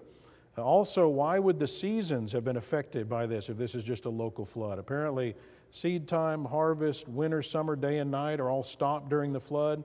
Doesn't sound like the effects of a local flood. Why did the dove find no resting place for the sole of her foot when it was sent out? So the Bible just doesn't leave room for a local flood interpretation. Either the Bible is right, that there was a global flood, or it's not, and the Bible's wrong. And there's no reason to question the Bible's claim that there was a global flood scientifically. On the same day the waters began to decrease, the ark rests on the mountains of Ararat, that mountain range, and the waters continued to recede for another 4 months. And during that period of recession, we know that retreating floodwaters would have catastrophically eroded many of Earth's canyons, though not necessarily all of them. The Grand Canyon is viewed as possibly from the Ice Age. After 9 months, on the first day of the 10th month, Noah could see the tops of various mountains. After another 40 days, he sends out a raven and a dove, waits, and several events here that happen. And so the timeline as given in the text is based on the Jewish calendar, which reckons time based on a lunar year, so 354 days total. Based on the text, you've got about a year and 11 days that passes. And when you convert that from the lunar to the solar calendar, you find that from beginning to end, Noah and the other passengers left the ark after 1 solar year, exactly 365 days. Noah and his family, 8 people, exit the ark, and from those 8 people repopulated the entire earth. So genetically, we have a portion of Noah's blood and a portion of his wife in our blood, regardless of our ethnicity. Now, whether or not the wives of Noah, Shem, Ham, and Japheth were also part of his family, were they sisters or cousins, or were they actually further removed? That's uncertain. They could have been from other Sethite or even Cainite families, for all we know. If so, the portion of our genes that would be traced solely back to Noah, if they're all just family marrying, that amount would grow. And genetically, we would all be traced back to just Noah and his wife. But unless all 8 survivors are in Noah's lineage directly, then it can't be said that all of our blood came from just those 2 people, Noah and his wife. So the passengers from the ark, of course, would have found a completely different earth from the one they experienced before the flood. Peter says that the world that then existed perished, and there's no doubt a lot more meaning to that than we typically ascribe to it. This chart gives the lifespans of the patriarchs as recorded in Genesis 5 and 11. Notice the approximate 900-year lifespan before the flood, with the exception of Enoch and Lamech. And then notice the gradual drop in lifespans after the flood.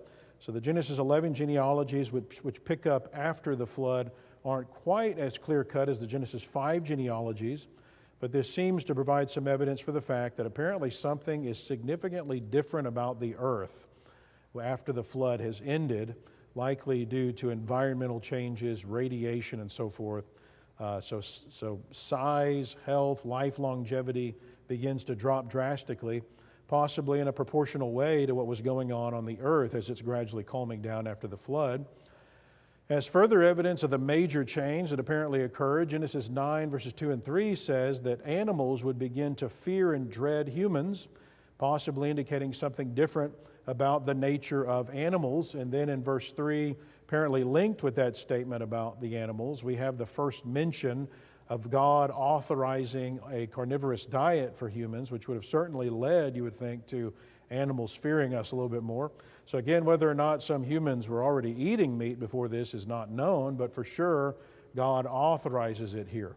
It's also unclear as to whether this is the point at which animals formally became carnivorous in a widespread way. Again, this isn't necessarily demanded by the text, and we have evidence of carnivorous behavior during the flood. Another example of how different the world was after the flood is your ice age, or your ice surge or ice advance, depending on which creation scientist you talk to. We find a lot of evidence on the earth that a large portion of the earth was once covered with ice. In fact, 30% of the land, as opposed to about 10% today. We can observe glacier movement today, and we can see what happens as glaciers move. And from those observations, we can see that the glaciers of the north used to extend deep down into the northern hemisphere, into America and so forth. Parallel striations or scratches that are on rocks that extend over miles and miles of plains from glacier activity, from rocks and boulders that are in glaciers as they move. Faceted rocks that are worn flat from glacier movement, till and moraines that pile up around glaciers as they move. Secular geologists today believe there were multiple ice ages over millions of years, as many as 50, but there's lots of issues with the modern interpretation of the evidence for these ice ages. No single theory has been advanced that can explain all the evidence. Why, for example, were all of the animal extinctions only after the supposed last ice age, where you've got 167 entire genera of the larger mammals that disappear from the earth? Why are there all these what we call disharmonious associations, where you have warm area animals like hippos that are mixing with cold area animals like the woolly mammoths and reindeer? Why is there evidence of wet deserts, areas that are now desert but clearly went through a period of being lush and wet? And of course, the biggest issue that uniformitarians have, there is no known mechanism to even begin a single ice age, much less multiple ice ages. So how do you get one started? Well, this is a place where, once again, the creation model has provided a solid answer to the problem that shows problems with the uniformitarian mindset about this. In fact, the ice age would be predicted to follow the flood based on the CPT model, as I've showed you. It would be a necessary effect of the flood. The flood would have triggered the ice age. So modern creation science theorizes there weren't multiple ice ages. There was one single ice age. We call it more of an ice advance rather than an ice age, because we're just talking about a gradual buildup that only lasted about 700 years, with a peak at about the 500-year mark. So creation scientists would say that all of the evidence that secular meteorologists are using to argue for ice ages over millions of years fits into a single major ice age that lasted for only a few hundred years after the flood. Now, what would be needed to begin an ice age? Well, you might be tempted to think, well, it just needs to be colder. You need your winters to be colder, where you got more snow going on. But that would actually have the opposite effect, because whenever it's colder, it's also drier. So there's less moisture. And that gets at the root of why secular meteorologists can't figure out how to initiate one of these ice ages from a naturalistic perspective. Three basic ingredients are needed. You need cooler summers so that there's less melting. You need more moisture, and you need persistence of those two characteristics, all three of which would have been effects of the flood. So according to CPT, the volcanic activity during and after the flood would have shot immense amounts of aerosols into the atmosphere, which would have blocked a lot of the solar radiation that would be coming from the sun, which would cool your summers.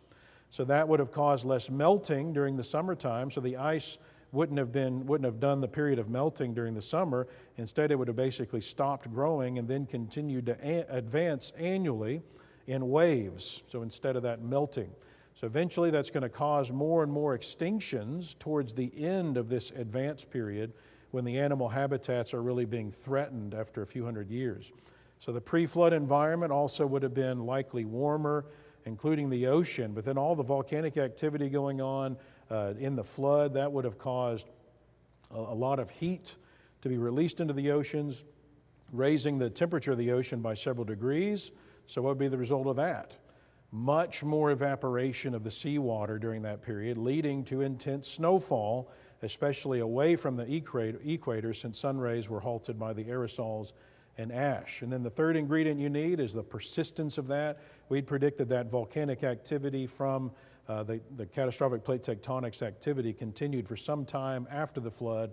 The oceans would have continued providing significantly elevated evaporation for possibly centuries, until the earth calmed down and things started moving towards an equilibrium state, at which time the ice would have started retreating back towards the poles. So towards the end of the primary melting period, catastrophic melting would be predicted to occur, with huge amounts of water forming lakes even in areas that are now deserts, explaining the evidence for wet deserts. As the lakes grew from the melting, then many of those natural dams that were holding that water in these makeshift lakes would have breached, causing the rapid formation of many of the Earth's canyons in a very short amount of time. And this is acknowledged to occur when dams breach today.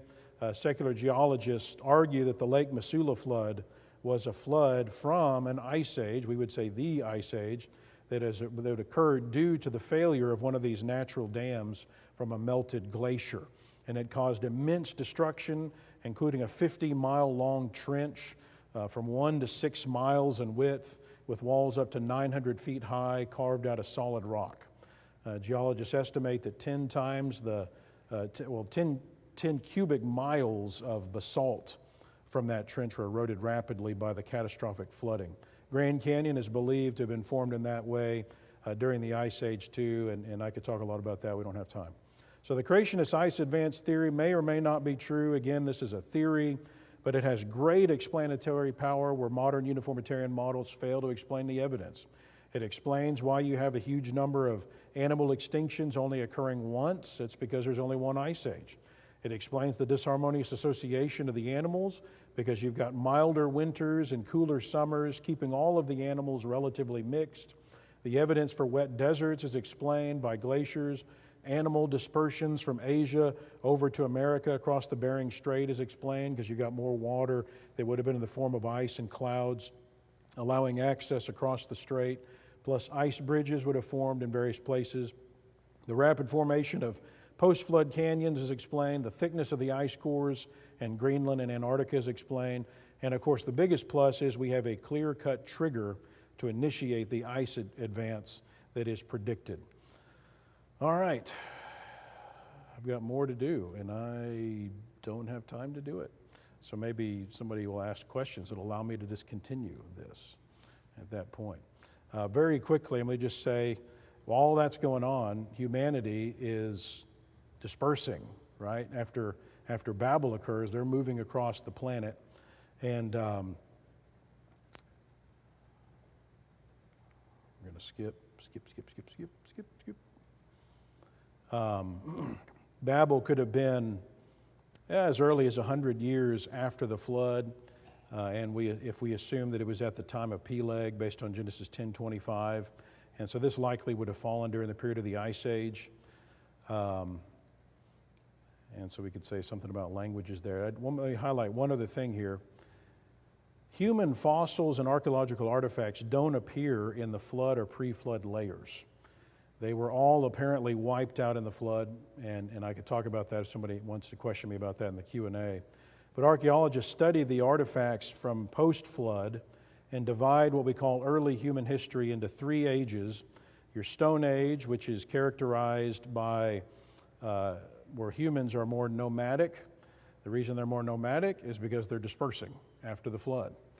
It's not that they're not intelligent, but they are moving around. They're not setting up civilizations, and that lasts up to roughly the time of Abraham. And then the Bronze Age is going to be Abraham to David, when people have actually started putting down roots and building civilizations. And then Iron Age being David onward. So again, we could say a lot more about that if we had time, but we will not. I do discuss all this again in the flooded book more thoroughly. So as we wrap up, let's consider once again the flood. You know, Jesus had called the attention of his audience back to the flood in Matthew 24.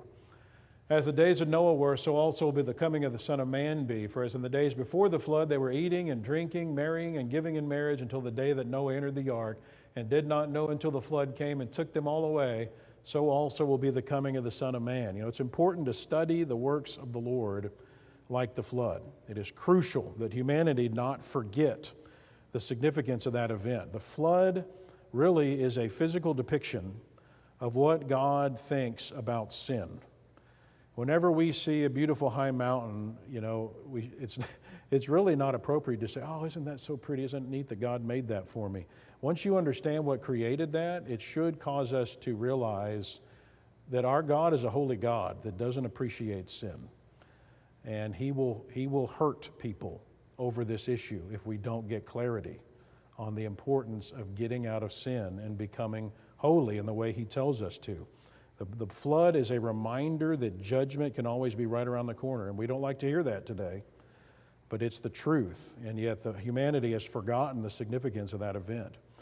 But it's also a reminder that those who, like Noah, obey God can be saved through water too, and receive the benefits of God's grace. Once the divine long-suffering waited in the days of Noah while the ark was being prepared, in which a few, that is 8 souls, were saved through water, there's also an antitype which now saves us, baptism, not the removal of the filth of the flesh, but the answer of a good conscience toward God through the resurrection of Jesus Christ. All right, let's go ahead and take, a 5-minute break before we go ahead and move into the next section of this study. Thank you for your attention.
Let's rock and roll. All right, so this session and the session tomorrow morning will illuminate for you why the previous ones are important. Why it's important to have that creation model laid out, because that helps you to then be able to explain to other people, respond to the kind of quibbles that they're going to bring up against the biblical creation model. And so we're going to look at some specific examples of those kind of attacks that are being made by scientists against biblical creation, and you'll be able to see how the model that we've laid out gives us a good framework for dealing with virtually anything they can bring up. That's not to say that we have all the questions answered, but virtually anything you're going to come across, you'd be able to deal with if you really soaked up the stuff that we've been looking at here. So I like to use the Bill Nye-Ken Ham debate as a good framework for giving you an example of the kind of attacks that can be made against the biblical model. So raise your hand if you saw that debate. I'm curious. Not many of you. It's been a few years, but that debate is what really launched me into, I had been dealing more with the anti-evolutionary stuff. That debate really launched me into studying making the positive case for creation, which culminated really in this material I'm presenting to you this weekend.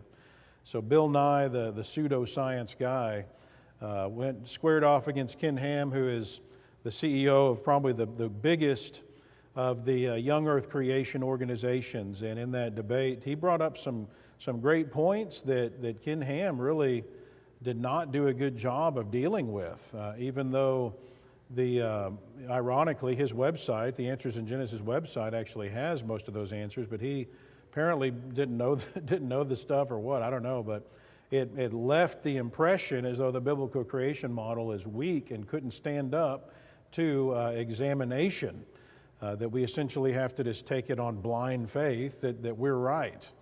And so one of the points that he brought up, that Bill Nye, the pseudoscience guy, brought up over and over and over, that Ken Ham never dealt with. He said, so far, Mr. Ham and his worldview, the creation model, does not have this capability. It cannot make predictions and show results. The big thing I want from you, Mr. Ham, is can you come up with something that you can predict? Do you have a creation model that predicts something that will happen in nature? So this is commonly brought up against the creation model. He's not talking about predictive prophecy. He's talking about a scientific prediction where if you come up with a theory, let's say I say, okay, it is my theory that I believe that there is an invisible force that attracts smaller mass objects towards really bigger mass objects, kind of like a big magnet. Okay, so if I'm right, if my theory is right, I should be able to make a prediction and test that and see if I'm right. Okay, so if I'm right, I should be able to drop this remote and I predict that it's going to get sucked towards the Earth because the Earth is a much bigger mass. And so I can test my theory, I can make predictions and test it that'll either validate or falsify my theory. And so according to Bill Nye, the creation model doesn't have the ability to make predictions that can then go out and examine the evidence that helps to validate your theory or falsify it. And well, hopefully you've already seen that the creation model is loaded with solid science that has great explanatory power, in fact, I've intentionally used the word prediction several times already to show you that the creation model is loaded with predictions, and clearly Bill Nye and his colleagues don't understand the biblical creation model. They haven't studied it, which is the problem really of the world around us. They haven't studied what biblical creation even involves. Otherwise, they would not make these silly kind of arguments. But I want to give you a few examples that highlight how the creation model is in fact scientific. It can make predictions that have been verified in nature. I have an article that's available for free on our website. I think I have free copies back there as well that respond to the Bill Nye-Ken Ham debate much more in depth, including dealing with a lot of these predictions. I'm not going to have time to go through all of these in this session by any means. In fact, I'm going to jump over several of those. Again, you can look at that article. Let's see.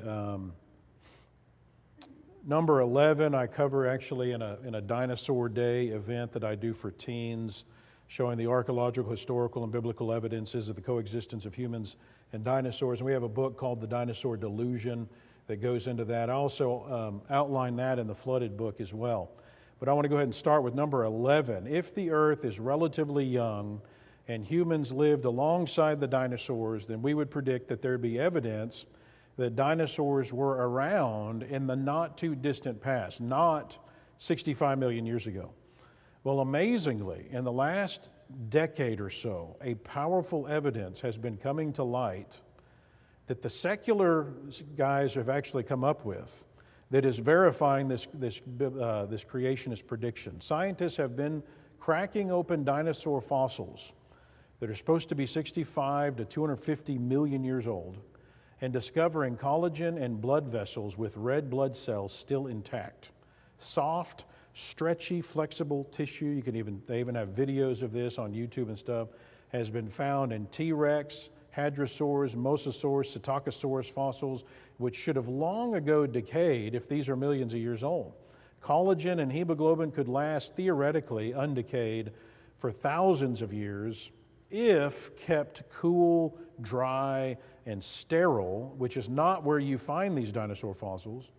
But even in those kind of pristine conditions, you wouldn't expect millions of years.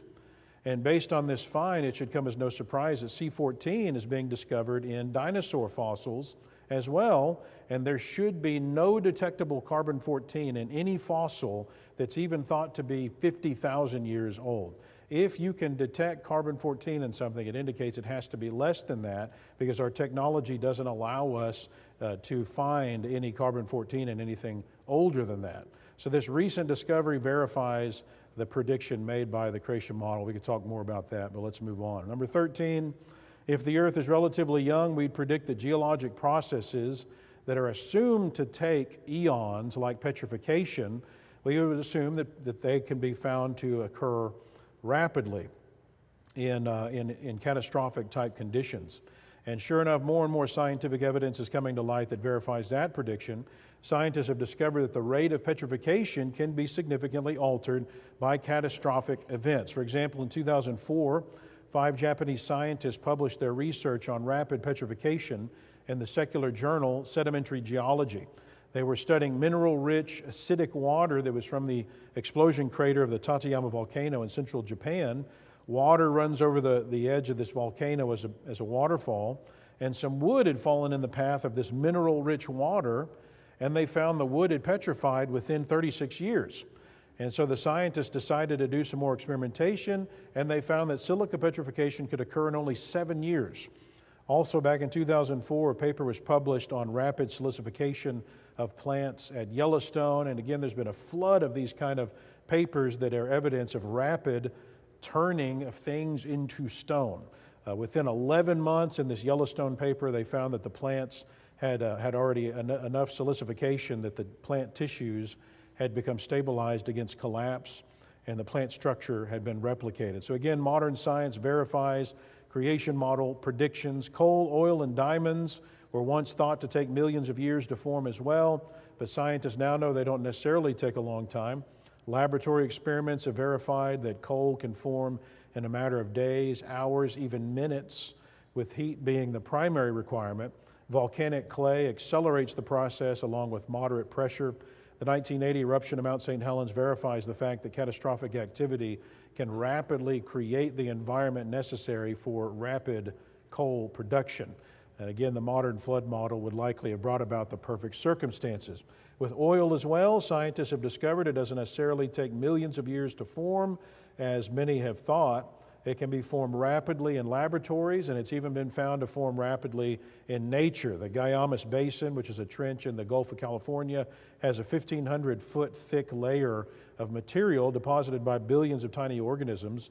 Hot geothermal waters move through that ooze, and the material is being rapidly converted to oil and natural gas.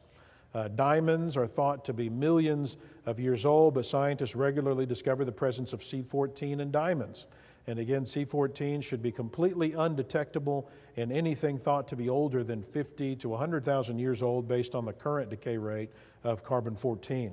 So apparently diamonds aren't as old as scientists have long thought. Apparently something happened within the last few thousand years that sped up the decay rate of carbon-14 over a period of time again, aging things rapidly initially, and not enough time has since passed to allow for the complete decay of the C14 within. So diamonds are thousands, not millions of years old.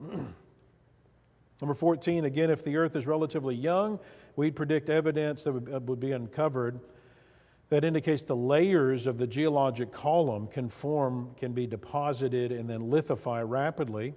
And so the sediment can be deposited and lithified.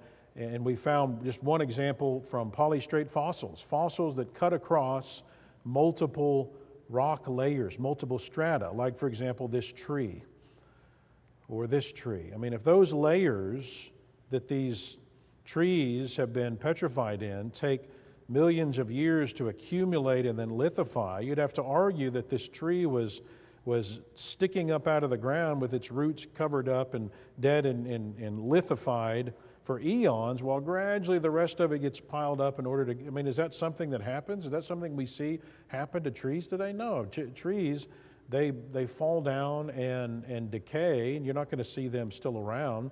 So if you see a polystrate fossil, that indicates you've got a catastrophic event that deposited all that sediment around it in some kind of rapid way and kept it from scavengers and the sort of processes that will cause decay in order for this to be able to fossilize. Trees, calamites, catfish have been found as polystrate fossils. This is probably the most famous, an 80-foot long baleen whale that was fossilized, found in a diatomaceous earth quarry in California. So just one example of a polystrate fossil refutes the claim that sediments take millions of years to lithify. And again, when you think about catastrophic plate tectonics and the rapid deposition of sediment that's going on during the flood, it makes sense of the bulk of the fossil record.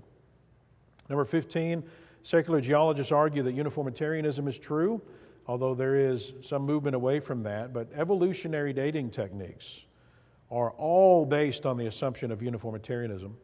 And those techniques are the primary evidence that are used to prove the Earth is old. And I cover that more in depth in my Age of the Earth seminar. But according to uniformitarianism, processes going on today have always been going on in essentially the same way throughout time. And so if a stream is going through a canyon and slowly removing its sediment, then uniformitarianism assumes it's always done that in the same slow way. But if the creation model is true, we'd predict that canyons can form rapidly from catastrophic events like flooding, and evidence substantiates that prediction. For example, March 19, 1982, a small eruption at the summit of Mount St. Helens caused a massive mud flow. Within one day, 20-mile-long, 140-foot deep canyon was carved, shown here on the screen. This completely nullifies uniformitarianism. If uniformitarianism is true, it should have taken tens, if not hundreds of thousands, for the little stream that's going through this canyon to gradually erode this. It's been called the Little Grand Canyon. It appears to be a 1/40th scale model of the Grand Canyon. The Lake Missoula flood I mentioned as being from the Ice Age. Water breached an ice dam, and 500 cubic miles of water was released, it's 10 times the combined flow of all the rivers in the world. Released in 2 days, it destroyed 16,000 square miles of terrain, cut hundreds of feet through solid rock, creating canyons, carving 50 cubic miles of earth. I could give several other examples of that. Number 16, if the Earth is relatively young, but evolutionary dating techniques say it's old, we predict that evidence would come forth indicating evolutionary dating techniques must have some flawed assumptions. And that evidence is becoming more and more readily available. All these radiometric absolute dating techniques are built on at least 3 fundamental assumptions that have major problems when you go get actual experimental evidence. And each of these can be shown to be unreasonable. The book, The Young Earth, that we sell, it's not an AP book, but it is the book put out by the Institute for Creation Research, does a great job of highlighting a lot of that. But they show a lot of the evidence of the claim that these assumptions are bad. But for the sake of time, let's look briefly at some recent news which highlights why that first assumption is wrong, and that is that the nuclear decay rates of the parent elements as they decay down into the daughter elements over time, the assumption is that nuclear decay rate has been constant throughout time. In 2009, though, the European Organization for Nuclear Research, this is where the Large Hadron Collider is that discovered the Higgs boson particle, they announced research that indicates the nuclear decay rates are not, in fact, always constant. In fact, they found that if you have ultrasonic cavitation in water, the decay rate of thorium-228 increased by a factor of 10,000. Okay, that's pretty significant. First of all, that's exactly the kind of conditions we'd expect in the flood. And what that means is that rocks that are dated as being hundreds of millions of years old are actually not that old. You had a lot of decay in a short amount of time if you have certain conditions that speed up the decay rates. In 2010, a team at Purdue did some research that was released that discovered that radioactive decay rates apparently vary with the sun's rotation, the way that the inner workings of the sun work, the way that the movement of the sun and so forth. So notice, without this foundational assumption of constant nuclear decay rates, the radiometric dating techniques cannot be used to get the age of anything very old with any certainty. And therefore, the primary evidence of an old Earth disappears. And again, the creation model predicted the decay rates are not constant, and science is confirming that. Number 17, if the Bible indicates the earth is relatively young, the creation model would predict that evidence of that claim would surface, and it has. Many different lines of evidence point to a young earth. For example, the moon is receding from the earth at a rate of about 4 centimeters per year at present, but the recession is not linear. So when it was closer to the earth, the recession would have been faster. But based on the equation that describes this recession rate, scientists can calculate where the moon would have been compared to the earth at different times in history. So we know, for example, that 6,000 years ago, the moon would have been about 800 feet closer to the earth than it is today, and that wouldn't be a problem. But it would be a problem if the moon is as old as they say it is. So evolutionists claim the moon is 4.5 billion years old, but 1.5 billion years ago, the moon would have actually been touching the earth. So it would be physically impossible to be older than that. So they would have to try to explain that by claiming, well, the recession rate must have been different in the past, but now they're giving up on uniformitarianism. But the uniformitarian assumption is what they use to give them the old ages they need for evolution. So without the uniformitarian assumption, the evidence for an old age of the earth vanishes. So bottom line, the moon cannot be as old as they claim. A 6,000 to 8,000 year old moon, as predicted by the creation model, fits comfortably with the evidence. One other area, in the area of population statistics, evolutionists believe humans have been on the earth for some 2 to 3 million years. So using statistical equations, you can get an estimate of how many people should be on the earth if that were true. So given conservative estimates accounting for disease, war, famine, and so forth, and also assuming that humans have only been on the earth for 1 million rather than 2 to 3 million years, there should be 10 to the 2,000th power people on earth today. And most of us have no idea what in the world that number is. So try to grasp that. Consider that the known universe is 28 billion years in billion light years in diameter. So if you were to take miniature humans 3 feet tall with narrow shoulders and squeeze them into the universe like sardines, you could squeeze 10 to the 82nd power people in the whole universe. Now notice that leaves a few more people. A ridiculous number of people. In fact, enough to completely pack 10 to the 1,918 other universes like ours, to completely fill that many more universes. And remember, those are calculations based on humans being around just 1 million years, not 2 to 3 million, as evolutionists suppose. So if it's argued, well, there just couldn't be that many people, there'd be a lack of resources, and so all those extra people would just die off somewhere around 50 million people, which is what they say the Earth's capacity would be resource-wise. Okay, then there should be evidence that that capacity was reached long ago many times, and therefore there should be billions upon billions of hominid fossils proving that contention. But there simply is no such evidence that the Earth's human population has ever been anywhere near capacity. And in fact, they'll come out and admit the evidence of human evolution, even finding any kind of ancient hominid fossils, it's rare, it's scant. In fact, I've got one quote where they say, there's not even enough to basically fill up one coffin with fossils. It's just not reasonable, the mathematical gymnastics that have to be done to try to make this work. Now, interestingly, if you adjust your calculation based on the creation model and what we would predict, we'd argue that about 4,350 years ago, 6 people began the repopulation of the earth, if you take out Noah and his wife, and therefore there should be about 6.7 to 8.1 billion people on the planet today, which is, of course, very close to what you actually see. Another example, scientists have been measuring the Earth's magnetic field with precision since 1835. They've determined that the Earth's magnetic field is decaying, and it even has a half-life of 1,100 years. And so again, if we assume uniformitarianism like they do, and we calculate back in time and we double the Earth's magnetic field intensity every 1,100 years, you get to a point 30,000 years ago when the Earth's magnetic field would have been so intense that it would have that the Earth's field would have been comparable to that of a neutron star. It would have created immense heat that would have been catastrophic to the Earth. Earth's internal structure likely couldn't have even sustained the immense heat. It'd be impossible for life to even be able to exist 30,000 years ago, and yet evolutionists say life has been around not 30,000 years, but 3.8 billion years. So if the Earth is as young as we would claim, again, there's no problem to dodge. So I've got several other techniques that I've written in a 2019 Reason and Revelation article that you can see on our website, and you can go look there for more. But for the sake of time, we're going to go ahead and move forward. Number 18, evolution predicts that life has evolved into more complex forms, and intelligence has gradually increased over time, starting with a single-celled organism and ending with the state of consciousness that humans enjoy.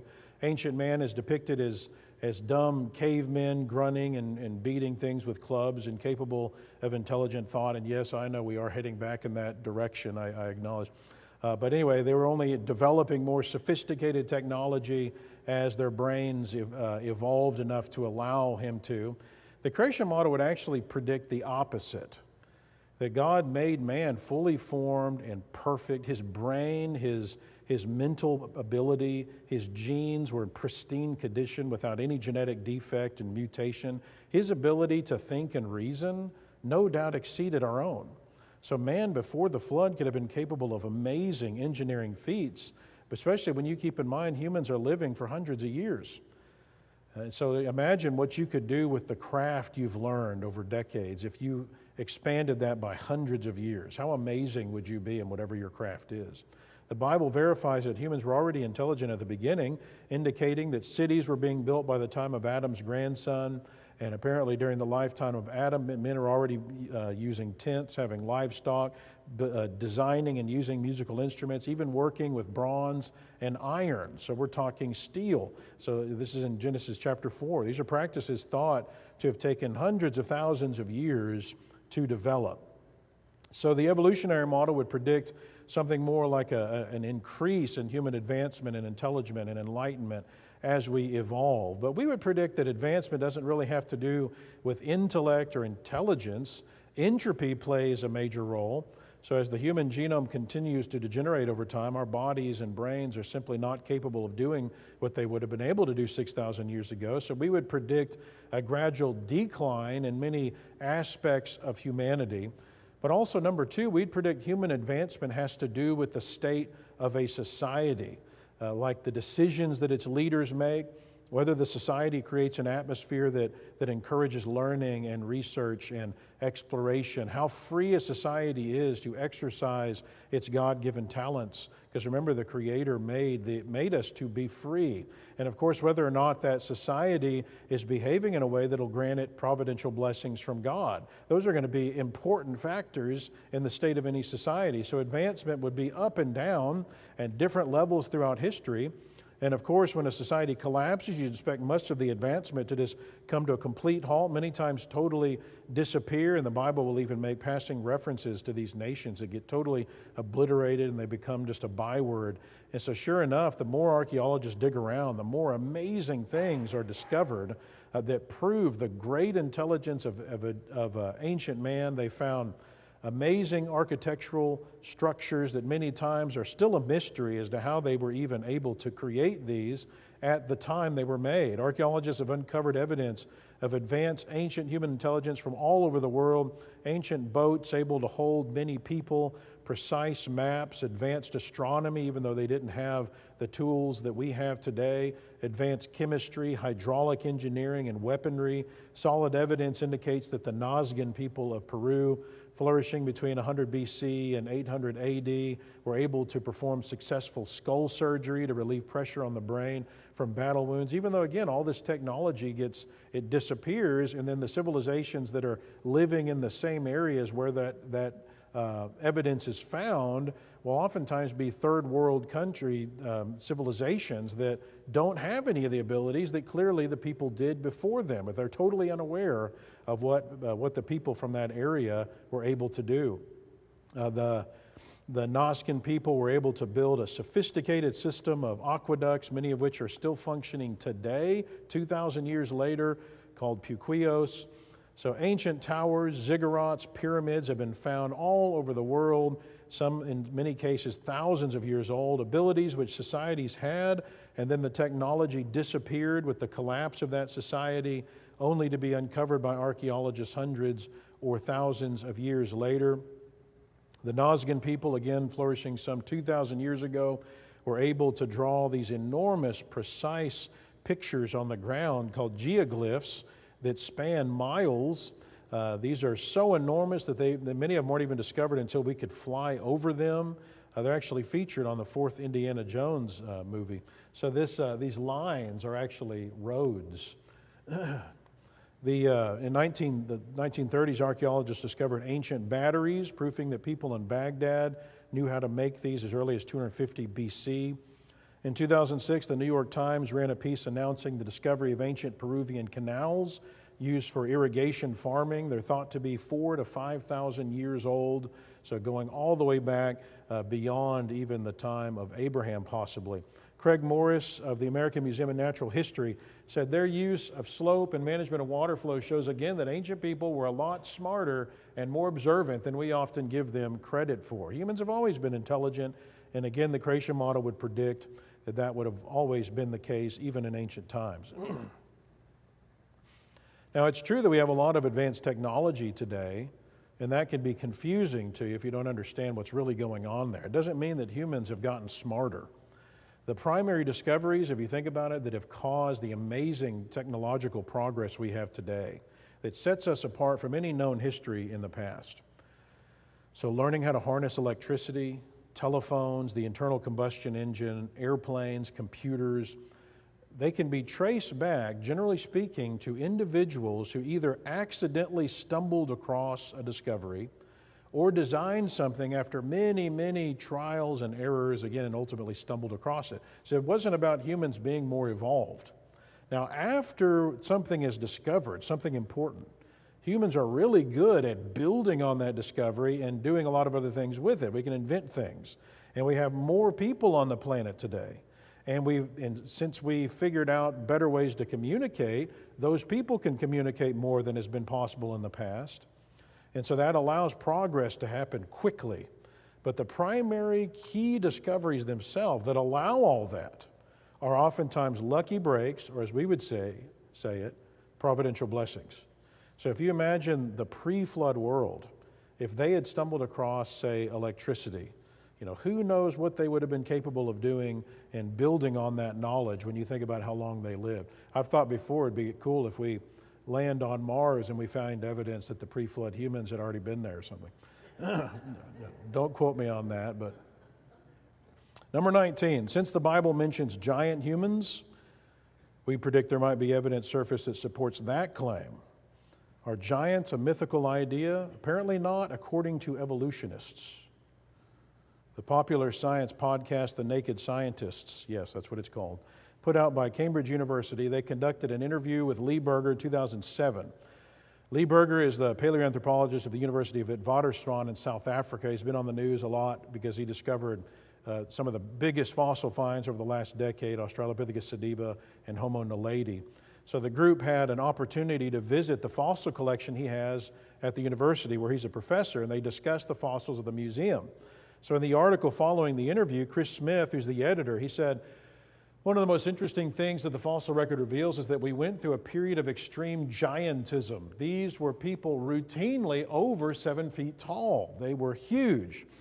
So Lee Berger said, you've probably heard the myth that ancient humans were tiny, and some of them were tiny, but as we move through the period of 0.5 million to 300,000 years ago, this is actually really post-flood, pre-Abraham is what this would mean, they go through a period of giantism. He then proceeded to show the group an example of the giant femurs from a species dubbed Homo heidelbergensis. Berger says they are huge. That's so big we can't even calculate how big this individual was. You'd need an NBA basketball player to get someone of the height someone like this would have been, something like over 7 feet tall. So these are enormous fossils. They don't even know how large these guys would have been. He just surmises over 7 feet tall. So Smith responds and says, okay, is this extreme size? Could this have just been a quirk, like some kind of abnormality among humans? And Berger says, no, because we found a lot of them. Everywhere we find them enormous. These are what we call archaic Homo sapiens. Some people refer to them as Homo heidelbergensis. These individuals are extraordinary. They are giants. All right, so notice, first of all, he acknowledges that they're human. They're Homo sapiens, but they're ancient, so they're just found deeper in the rock strata, but they're big, they're giant-like, and it's not just some kind of weird abnormality. There seems to have been a race of these individuals.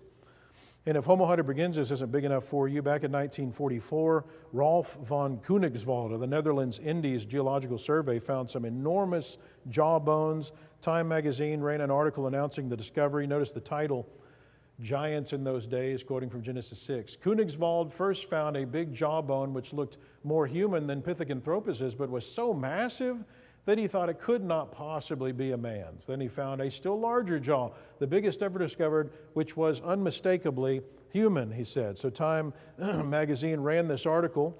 Notice he says, it was apparently the most primitive, truly human fossil ever discovered.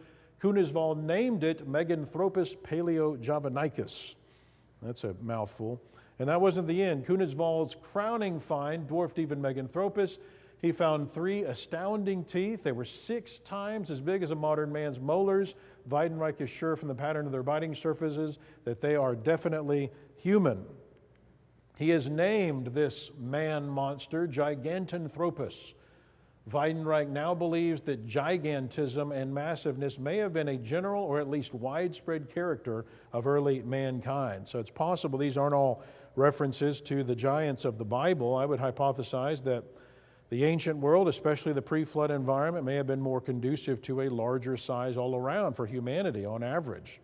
Not just larger for animals and plants, but in a widespread more way, humans as well, as he is suggesting. So maybe, maybe not, but notice again, we have scientific evidence that verifies the Bible's predictions and helps to substantiate the creation model.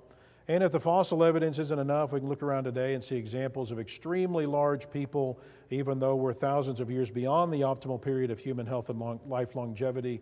When you think of giants, I think of the professional wrestler Andre the Giant, 1993. He was just 7 feet 4 inches, which is pretty tall, but short compared to the tallest man alive today, Sultan Kosin, who is 8 feet 3 inches tall. His immense height seems to have come as a result of a pituitary condition that resulted in an overproduction of growth hormones. So notice we even know how you can become that big. According to the Guinness Book of World Records, the tallest man in medical history that has been reliably confirmed was Robert Vodlow, who died in 1940, measuring in at 8 feet 11 inches. We're talking 9 feet tall. Weighed in at 491 pounds at one point. So the giants of the Bible were not mythical beings. They're real humans, albeit big ones. Number 20, if the flood happened, we'd predict that stories from such a cataclysmic event would surely be preserved as ancient oral traditions or in writings, since the flood would have been before the time when possibly writing was even occurring, maybe not. The stories could have been initially passed down by word of mouth, at least in a period of time after the flood. And so we'd expect similarities between stories, but you would expect them not to be exactly the same, and likely many distortions would have been made over the millennia. Well, sure enough, there's over 250 distinct legends about a great flood that are in virtually every society of the world. Here's just a few. From Greece, Zeus wanted to destroy humans with a flood and start over, so Deucalion and his wife were put in a large wooden chest, and a flood came that covered almost all of the mountain peaks. In Babylon, Utnapishtim is warned by a god to build a boat in preparation for a terrible flood. He covers it with pitch. He brings animals of all kinds and provisions. He sends out a dove to see if the flood had receded, then a swallow, then a raven, which didn't return. And then they left the boat and worshiped their gods. Notice some pretty stunning similarities there. The Toltec Indians tell of a great flood that destroyed the first world 1,716 years after creation, very close to the timeline depicted there in Genesis 5. A few people then escaped in a closed chest. In China, you have the Nasu. God sent a messenger to tell 3 sons of a flood. Dumb listened, ironically, and built a wooden boat. And then a huge flood came that covered the whole earth. Dumb was saved and had 3 sons that then repopulated the earth. So amazing similarities. They don't match the biblical model perfectly, but again, if they did match, you'd think there'd been some kind of collusion. People got together and kind of got their story straight. In the books, the discovery of Genesis and Genesis and the mystery Confucius couldn't solve, Nelson even argues that the origin for the Chinese word for boat is actually comprised of the ancient forms of the words for vessel, ate, and mouth, or people. And Nelson makes a case for several other Chinese words being traced back to the flood and even to the Tower of Babel and even creation, and also argues from historical evidence that the Chinese were originally monotheistic, which is what you'd expect every culture to have originally been whenever they start at the Tower of Babel. So again, over 250 legends of a major flood, and the resemblances to Scripture is notable, and just as we would predict to be the case if the flood happened. In light of the catastrophic nature of the flood, as well as the drastic change in lifespans after the flood, we'd predict that during and after the flood, for a period of time, there'd probably be evidence of irregular rates for geologic processes, for example, that today are constant and slow, like nuclear decay rates, tectonic plate movement, tree ring growth, ice layer formation, and so forth. And a lot of that we might cover. I think some of that we'll cover tomorrow. The rest of it we'll have to maybe cover. You just have to read the book.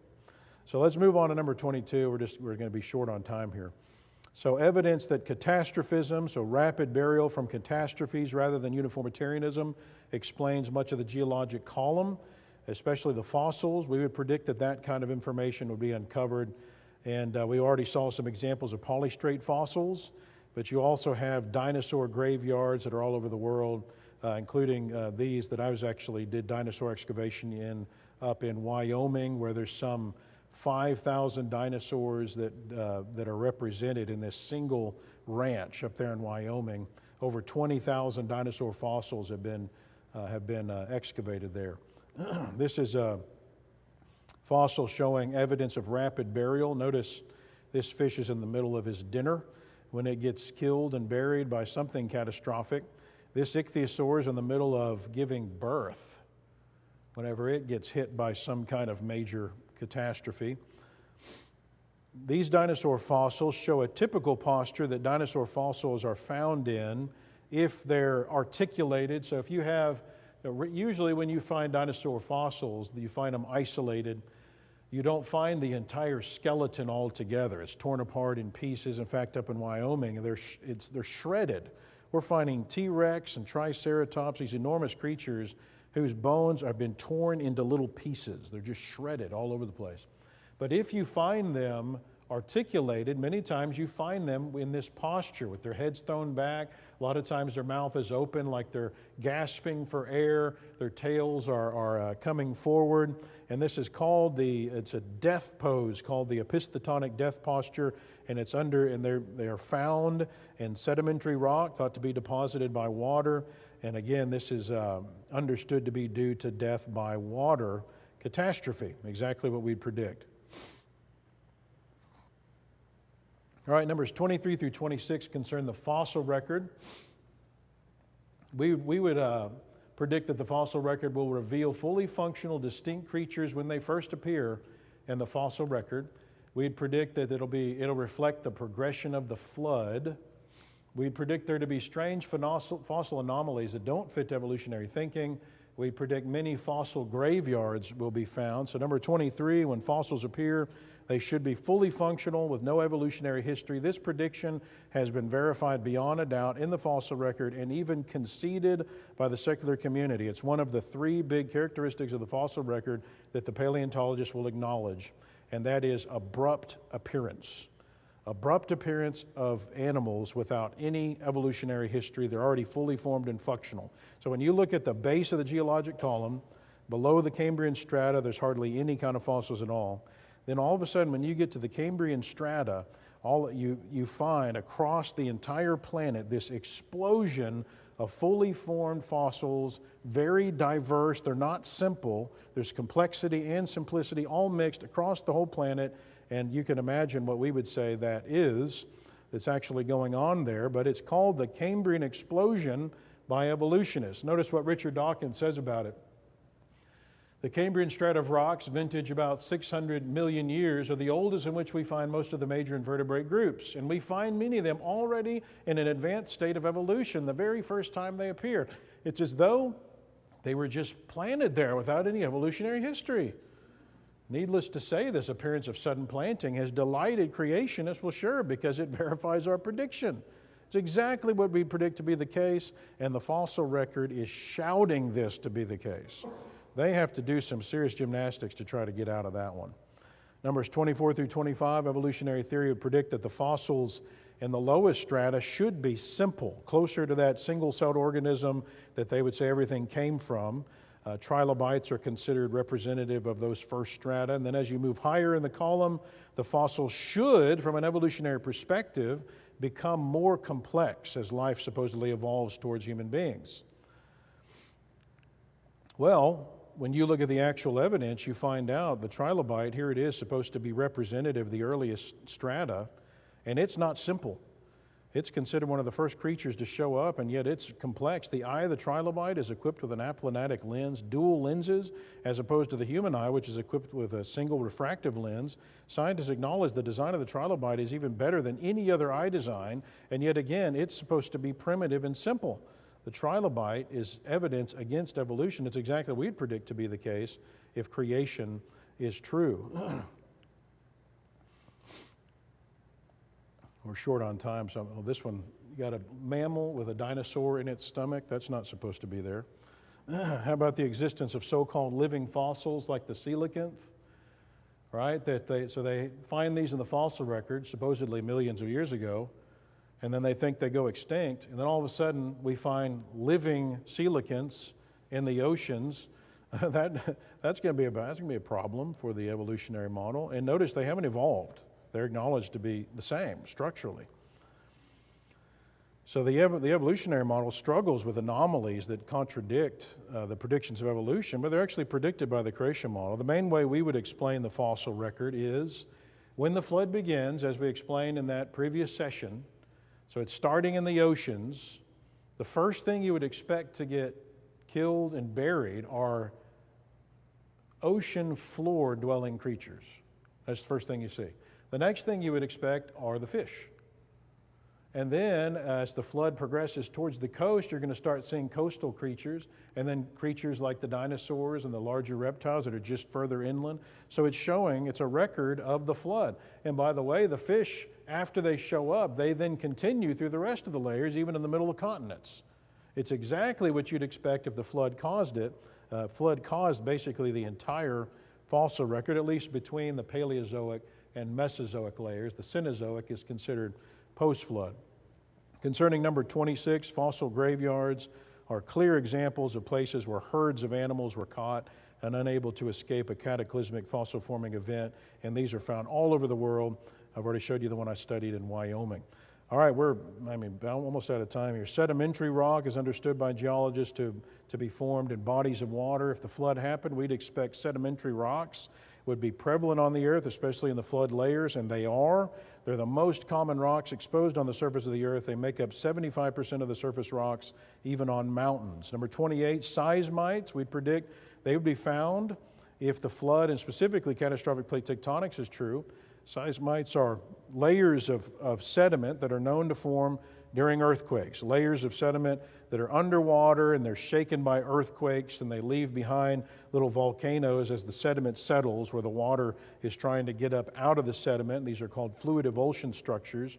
And when that layer then lithifies, it turns to stone, it's known as a seismite. So major earthquakes today are known to create small seismites on the order of inches thick. Well, in 2014 and 2016, I had the opportunity to hunt for seismites with creation paleontologists up in Wyoming.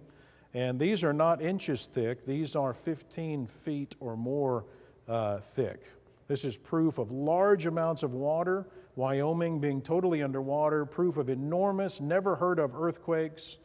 This is where the dinosaurs are being killed. You even find dinosaur fossils sticking out of some of these seismites. So based on catastrophic plate tectonics, these are probably the quakes that occurred when the Pacific Ocean plate is smashing into the west coast at the end of the flood, forming the mountain ranges in the west like your Rocky Mountains.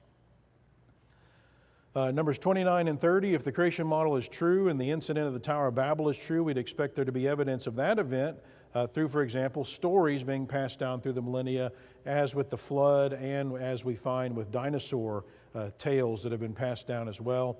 Recall the flood legend of the Toltec Indians, and the legend, after the survivors left the chest, they wandered the earth until they found a place to build a zakwali, a high tower, in case another flood came. And then during that time period, their languages were confused and they spread out over the earth. The Miaotzu people of China have a flood legend where it poured for 40 days and then there were 55 days of drizzle and the flood covered the mountain ranges. Nuwa and his family and animals were saved in a wide boat, and then the bird was sent out, sacrifices are made. The survivors made cities, spoke the same language, built a very high tower, which was wrong. God came and mixed the languages, and then they didn't finish the city and tower, and they separated over the era. Dan Landis documents other examples. In the Burmese legend, the people build a pagoda to try to reach the heavens, and their god comes down and angrily confuses their languages and causes them to spread out. In the Congo, instead of building a tower, the people balance themselves on poles. In the Mexican version, they build a tower out of clay. In India, it was demons, and they build an altar to the sky and are thwarted by the sky god. Africa, Greece, the Assam people, many people have a story about this structure being built into the sky and the languages being confused so that the people have to spread out. And as with the flood legends, the details don't match perfectly, and they wouldn't be expected to match since the traditions were passed down likely orally for centuries. And if they did match, you'd expect there'd been some kind of collusion. But the common thread of an incident involving God, a tall structure, the confusion of languages is a common theme that would be predicted based on the flood model.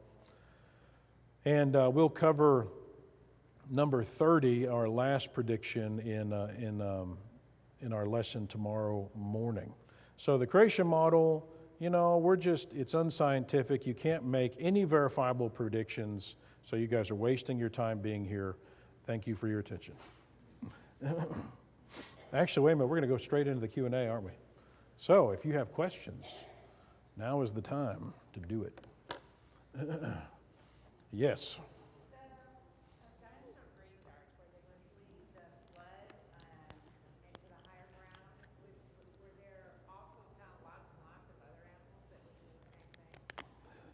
Yeah, I mean, so all these graveyards, it's not always just dinosaur graveyards. You got other kinds of graveyards too. And you find, like the graveyards I was studying in Wyoming, there's other things besides dinosaurs. You got other kinds of animals there too. But one of the things about, and incidentally, by the way, so there in Wyoming, you'll see these, like there's, Kurt Weiss told me about these fossilized footprints of a T-Rex. And it's clearly running. It's like moving from something. You know, what in the world causes a T-Rex to run? But whatever it is, there's a fossilized imprint of it sliding, okay? So the ground is clearly wet. And then he falls and hits the ground. You see an imprint from him hitting the ground. Then he gets up and keeps going. He's just hauling, running away from something. And again, we see what's going on in the fossil record, in the fossil layers there. We see these seismites forming, enormous earthquakes that essentially liquefy the ground. There's so much power. It's just obliterating everything. And this is what I mean whenever I tell you, the more I study about the flood, the more I'm, when the rain came down, and all the animals squeezed on the ark and everybody's happy. No, this is terrible what's going on. Imagine the power to take, a Admonosaurus or a Brachiosaurus, it's as tall as this ceiling, and not only kill it and drown it, but obliterate it into shreds, like pieces. That's what we're talking about, that kind of power. So the mountains, as the mountains are forming, it is obliterating the West. It is just leveling it. So anyway, in the fossil record, one of the interesting things about the fossil record that I didn't get to talk about, let's see if I can find a picture of that. A nice little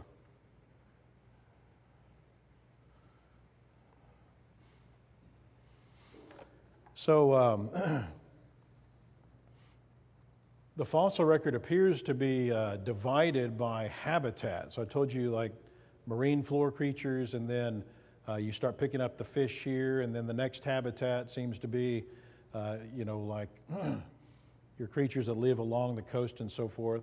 And so one of the interesting things is you don't see mixing, other than the fish, you don't see whoa, that was not me. You don't see a mixing of all these creatures. And what that suggests is the pre-flood world was much more spread, there were distinct habitats where different creatures lived. So the reason I'm bringing that up is you brought up fossil graveyards. Well, the graveyards tend to be all the animals of a particular habitat that are clustered. It's what you'd probably expect today as well. Like if you were to find a fossil graveyard in Africa, well, it's going to be all the creatures that live in that particular habitat. Well, that's what you find in the fossil record too, is the dinosaurs were apparently kind of in their own habitat, and there weren't, the only mammals that you see are these tiny little things. Now there's an entire habitat missing from the fossil record in the flood. It's gone, it's wiped out. And it's the habitat that's like the one we live in today, with your larger mammals, your fruit type plants, which is very dominant today. It's gone, it was totally wiped out. The humans and mammals and certain kind of plants are not there. And you could imagine why that would be. There's several things to think about. I mean, from a biblical perspective, if the reason God is wanting to do this because man has gotten bad, he doesn't want there to be any memory of what they were doing. So you're not going to want archaeologists and paleontologists to be able to dig down and learn about what pre-flood man was doing. Otherwise, you could cause the same problem. So what are you going to do if you're God? I mean, you're going to want to totally wipe it out.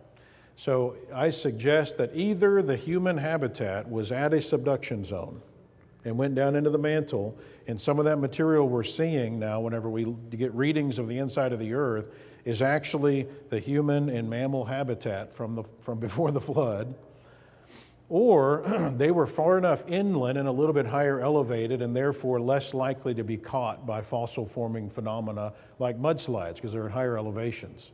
And therefore that whole habitat's not going to tend to be fossilized. You didn't ask probably for all that information, but I think it's an important question that somebody needed to ask. So I asked it of myself, okay? All right, what else we got? In all of this, is there any indication of the flood creating any situation about magnetic pole restructuring? Magnetic pole restructuring? Yes. How did you know about that? Why would you ask that question? It's interesting that you're asking that. What's that? It's just one of those tidbits you run across. Yeah, no, in fact, that is a very interesting point that leading creation geophysicists are studying. Okay, so whenever you look at the ocean floor and you use magnetometers and so forth, one of the things they notice is if you're going along reading the ocean floor, moving towards a mid-ocean ridge, okay? Mid-ocean ridges are those lines out in the middle of the ocean. Let's see if I've got a picture of one. I might not. Anyway, those kind of out in the middle of the ocean, you'll have basically kind of mountains under the water. And as you move away from that mid-ocean ridge, So material is coming up and forming new ocean floor. And we would say that's all happening quickly in the flood. But as you're looking at, as you move away from that ridge, the reading of the rocks, the direction that the poles are facing, match each other, and then you go further and they flip. And then you go further and they flip back. Like the poles are reversing. And this is during the flood. I didn't even talk about that. And so there's all this, the creationists are trying to figure out what in the world is going on. I mean, there's really only two ways to make that happen that we know of. Either the entire crust has to dislodge from the mantle and start sliding on the mantle. So it would make it where it'll appear that the poles are flipping. Or the continents themselves, their location is such where they're moving relative to the pole. Or it may be that there was something about the core and its movement that made the poles. I mean, because the core is going to play a big role in the poles, and it's doing something that's causing a flipping. So it's one of the very interesting things going on in the flood. I wasn't planning any. In fact, nobody's ever asked a question about that. But that's a hot area of study right now in the creation conferences. So very fascinating. Yeah, another one? You forgot the question, all right.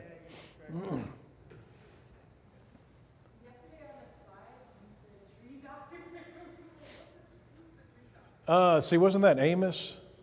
David, wasn't that Amos as a tree doctor? Is that right? Yeah, whenever you put it that way, a tree doctor, he was a tender of trees, right? Amos was. Yeah. Interesting that nobody's ever asked me that question too. I would think more people would, but because I just throw that out there really fast. And every time I say it, I'm thinking, somebody's going to ask who that was. And then I have to go, now who was that? What other questions we got? Back in the back.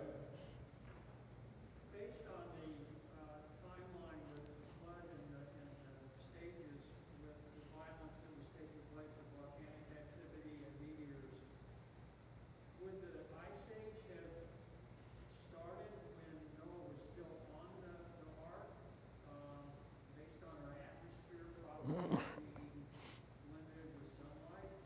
Well, so how do you determine the beginning of of the ice age?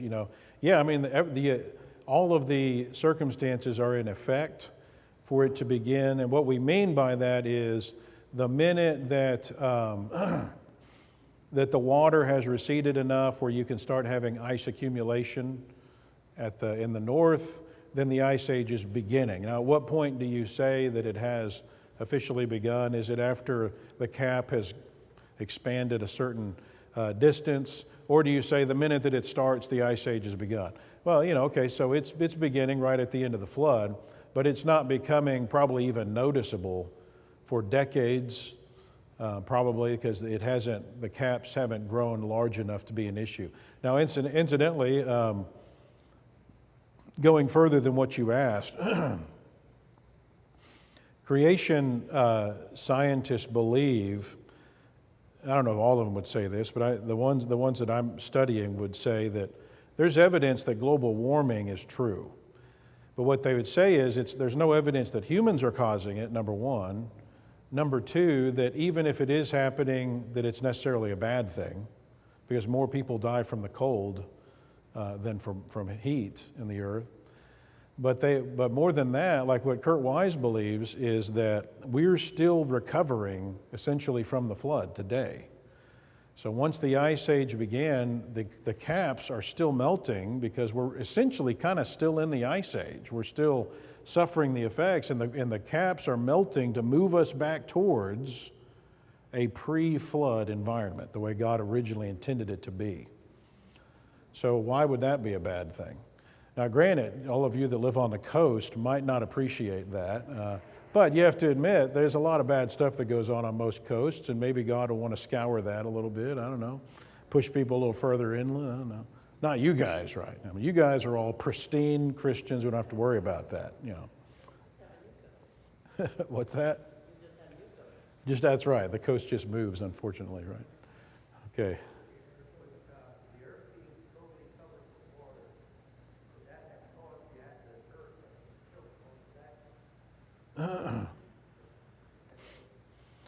So what do you mean by?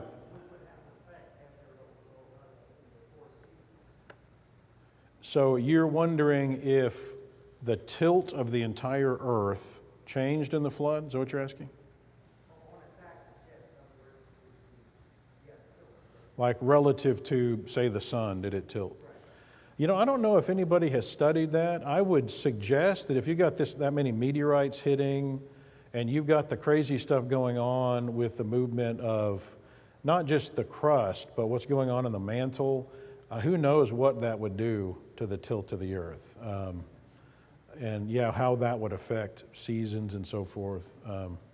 I don't know if anybody's even looked into that yet. It's one of the problems in creation science. There's some brilliant minds working on this, but there's not enough people working on it, which is one of the reasons why when I started digging into all this, that's one of the things I realized. I realized there's not enough scientists digging into this stuff, and hardly any of them are members of the church at all, which is why I thought, you know, AP needs to start doing some of this. And so that's when I started going on these field trips, and now, you know, I'm studying caves almost exclusively. I seem to be the person studying caves in the creation community in a more rigorous way. Because that's not really being done. There's a cave guy, but he hasn't apparently gone around to the cave specifically looking for evidence that I am and showing that the caves formed rapidly, probably in the flood. Somebody back there had a hand up, I think, first.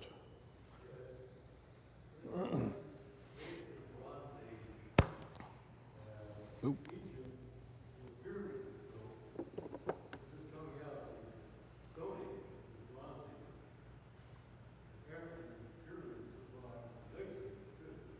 Okay, so say that again.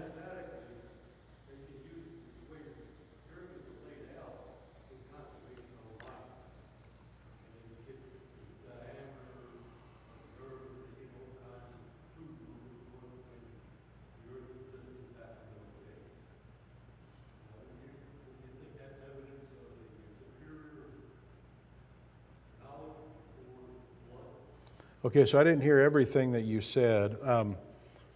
So try that again. I guess I don't want to guess what you were saying. Try that again. He's going to come up here, huh?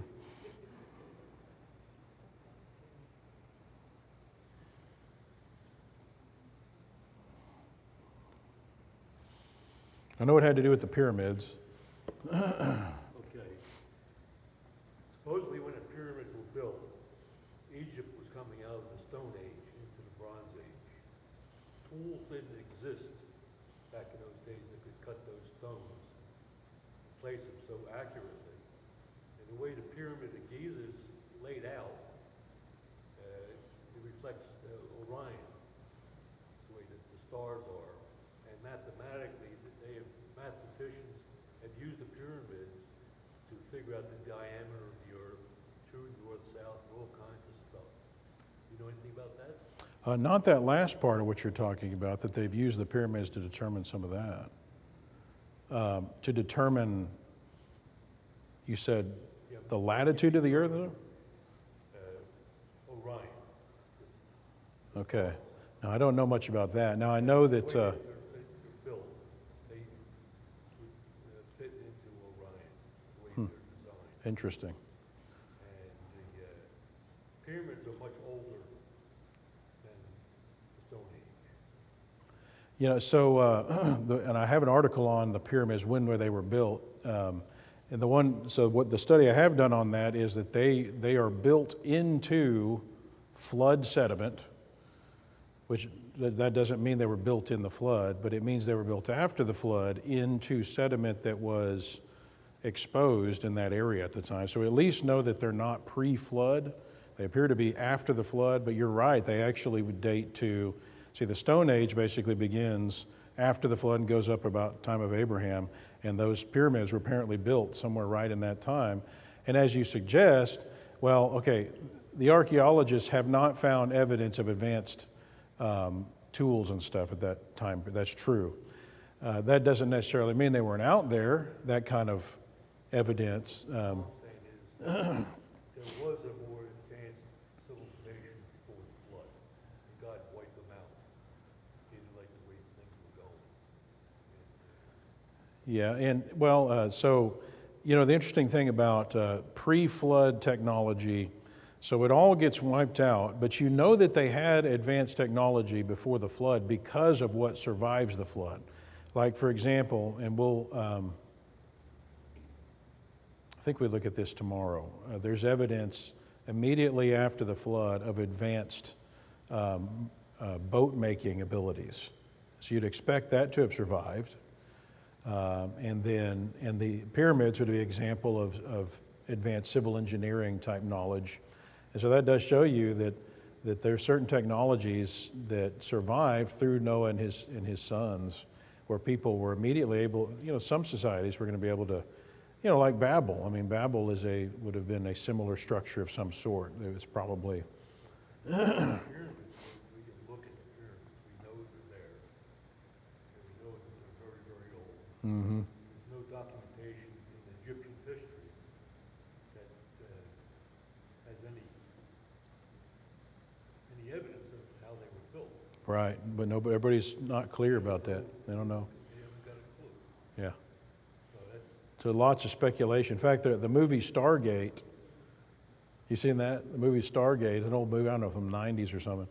It speculated aliens, you know, did it. Let's don't get going. boy, Dawkins. Yeah, he believes, Richard Dawkins believes in all that alien garbage, even though there's no evidence for it. God, they just build their thesis or their idea there to fit what they see. Yeah, that's right, whatever they kind of want to hear. They don't follow the evidence. They have something they want to believe, and they'll make the evidence try to fit that. All right, another question. Yeah, I was going to ask you about the red cells and the soft tissue being found and the silicon and all that. I know that they changed the fossil record, but I haven't heard anything in reference to those new finds. Like, how has that affected the fossil record? What do you, Made any changes to that at all? based on finding the fresh tissue and so forth, have they? Right, and the silicon now being alive that was once in the Oh, okay. So the living fossils. No, they just have to try to explain it away and basically say, oh, well, this is just a fluke, you know, of a creature that didn't change. And there's a bunch of those. There are dozens of creatures that are found deep. They're supposed to be hundreds of years old, and today they haven't exactly the same. Three big traits of the fossil record. There's a, and then what's another name. They disappear, or they'll disappear alive. That happens. That, but so they recognize what the fossil record is. You don't see evolution. It shows up. It stays years. So not evolution. So no, they haven't made any change on that. No, on the fresh tissue stuff, it's still a new enough find that they're in the process of trying to figure out how you can preserve stuff for 65 million years. They're not like, oh, well, I guess they're not that old. No, that's not on the table. And in fact, they immediately, so the lady, Mary Schweitzer, is the one that first came out, and she's no creationist. She's a secular, hardcore, evolutionary scientist. And she's like, look, I mean, this is what I found. Everybody's like, no, come on, that can't be, because, you know, we know that this stuff's 65 million years old or more. So you need to adjust your methods and double check this again, make sure there's been no contamination. Okay, fine. She goes back, does it again and again. And everybody's doing it, they're all finding it. So now they're just in this, they're trying to figure out how do you explain this? And they have not come up with anything reasonable. So anything that they've come up with, and by the way, it's not just naturalistic scientists, you've got the old earth creation scientists that are also, I mean, feverishly trying to explain it, because even they refuse. I mean, they believe in the Bible, and yet they refuse to believe to accept the evidence either. So the young earth creation guys are responding to the stuff that they'll come up with to try to explain it, showing, no, this doesn't work. You can go do experimentation on this, it doesn't work. So they have yet to come up with an explanation that I've seen to explain how you can have soft, stretchy tissues with all of these compounds that have survived for millions of years. It's a blind faith to think that can happen. That doesn't happen. It is insane to me how far people will go to reject what the evidence clearly teaches. Another question. Don't get me all fired up there. I'm so curious about all these meteors you keep talking about because the biblical description of the flood, I think is pretty exacting in that the ocean floor is open, rain came down, so there was earthquakes, there were volcanoes, but I don't read anything about God lobbing these meteors to the earth or any meteor showers. Is there scripture for that? Well, again, the Bible doesn't give you many details about what's going on. We have to just look at the physical evidence and try to make sense of it. Instead, what the phrase that's used there, the windows of heaven are opened. Okay, what does that mean? Well, that's what you think, but could it be a lot more than that? I mean, that's an idiom. I mean, are there literally windows, that open up? I mean, no, that's an idiom. What it means is there's stuff coming down from the sky, whatever that might be. And it obviously included rain because that's specifically, mentioned, but it's not necessarily exhaustive. So yeah, that meteorite thing is very fascinating to me. And I've even tried to figure out, well, what could that be about? And one of the things I found is, so in between Mars and Jupiter in their orbits, there is a big asteroid belt. And they estimate if you were to combine all of that material together, it would form basically a planet-sized rock that is, for whatever reason, it's like it's been burst or something and is now just an asteroid belt that's moving. And so, you wonder whether did something happen to destroy that's essentially chunks of that came and hit the Earth at that time. Because there's huge craters on the other side of the moon as well from apparently this same event. So is that what's going on? I don't know. And there hadn't been really a lot of studies on that yet. But it's something pretty significant, right? I mean, again, that you find these craters in those rock layers that we understand to be the flood. And there's not much disagreement where in the rock layers the flood begins. It's pretty clear. The Cambrian explosion, it's just too perfect. Now, where it ends, there's a lot of debate among creationists over that. But where it begins, we're pretty sure. We know what is probably in the what constitutes flood rock layers, and that's where a ton of these craters are. So it's fascinating. The craters appear to be on, one side of the Earth. I guess in one day they're spinning, Yeah, they're everywhere. Multiple, I mean, it's all of them. Yeah, so every day since you got that. So, and it's throughout the rock layers. So trying to correlate if the Cambrian is, day one of the flood. And then by the time you get up to the top of the, right below, say, the Cenozoic, is that day, what are we going to say, at what point in the flood is that, and then try to correlate which month is what.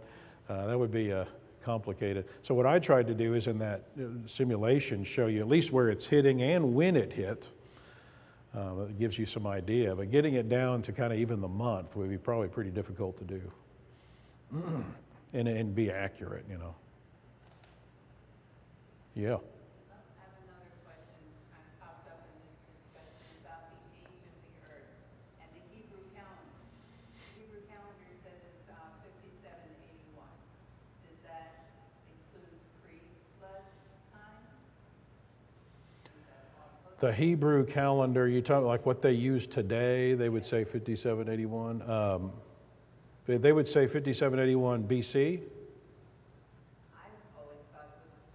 Or do they say the year today is 5781? I think they do start at what they think creation is.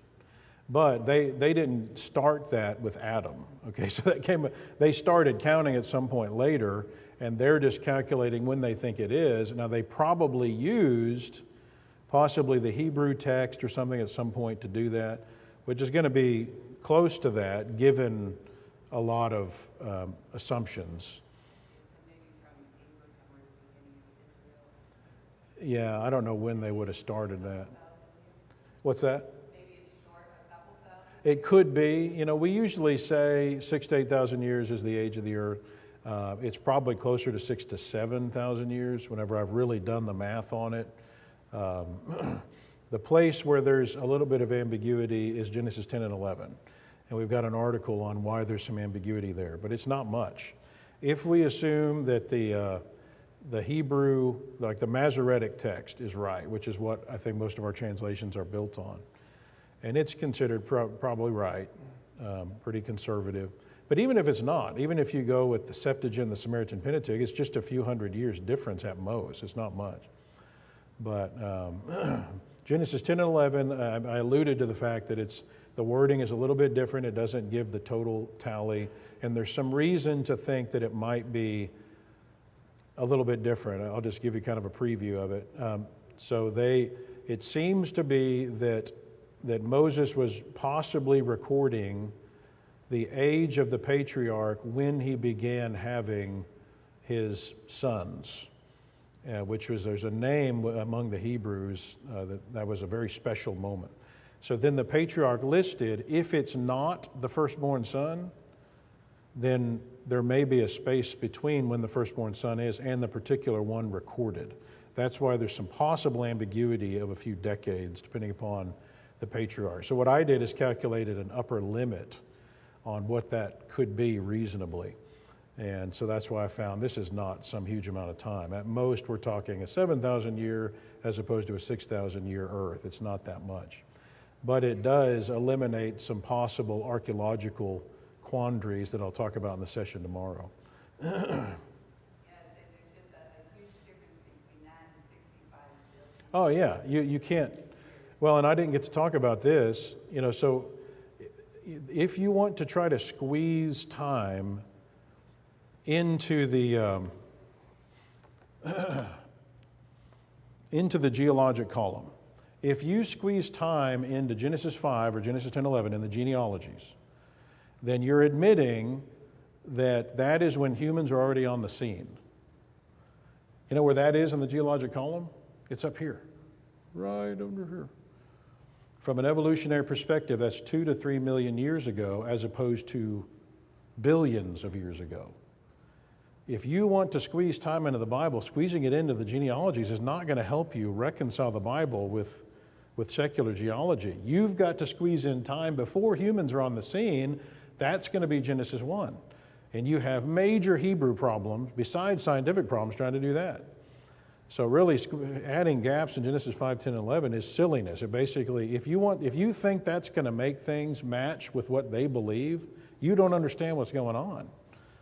Humans are not in any of these layers, and at least there doesn't seem to be solid evidence of that. There's some interesting things in some of those layers. It seems like, that could be a footprint. But it's not conclusive enough for us to come out and say with certainty it is. Even the creation geologists won't do it because it could be interpreted this way. I think there may be some stuff right here that are, the Paluxy foot tracks are pretty compelling.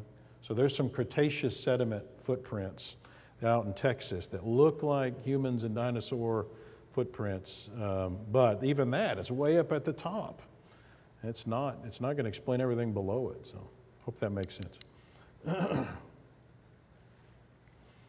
were talking about the genealogies, you had to pass over a whole slide, Yeah. and I would like to go back. So you want to know what I was going to talk about there. Well, how convenient for you to want that. Now, what was I going to talk about there?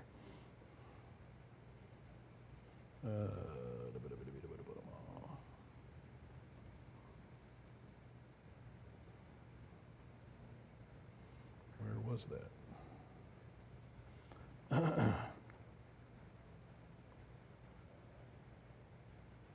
Oh, that was in a different session. That wasn't this last one, right? All right, let's see here. So I got to get in a different PowerPoint.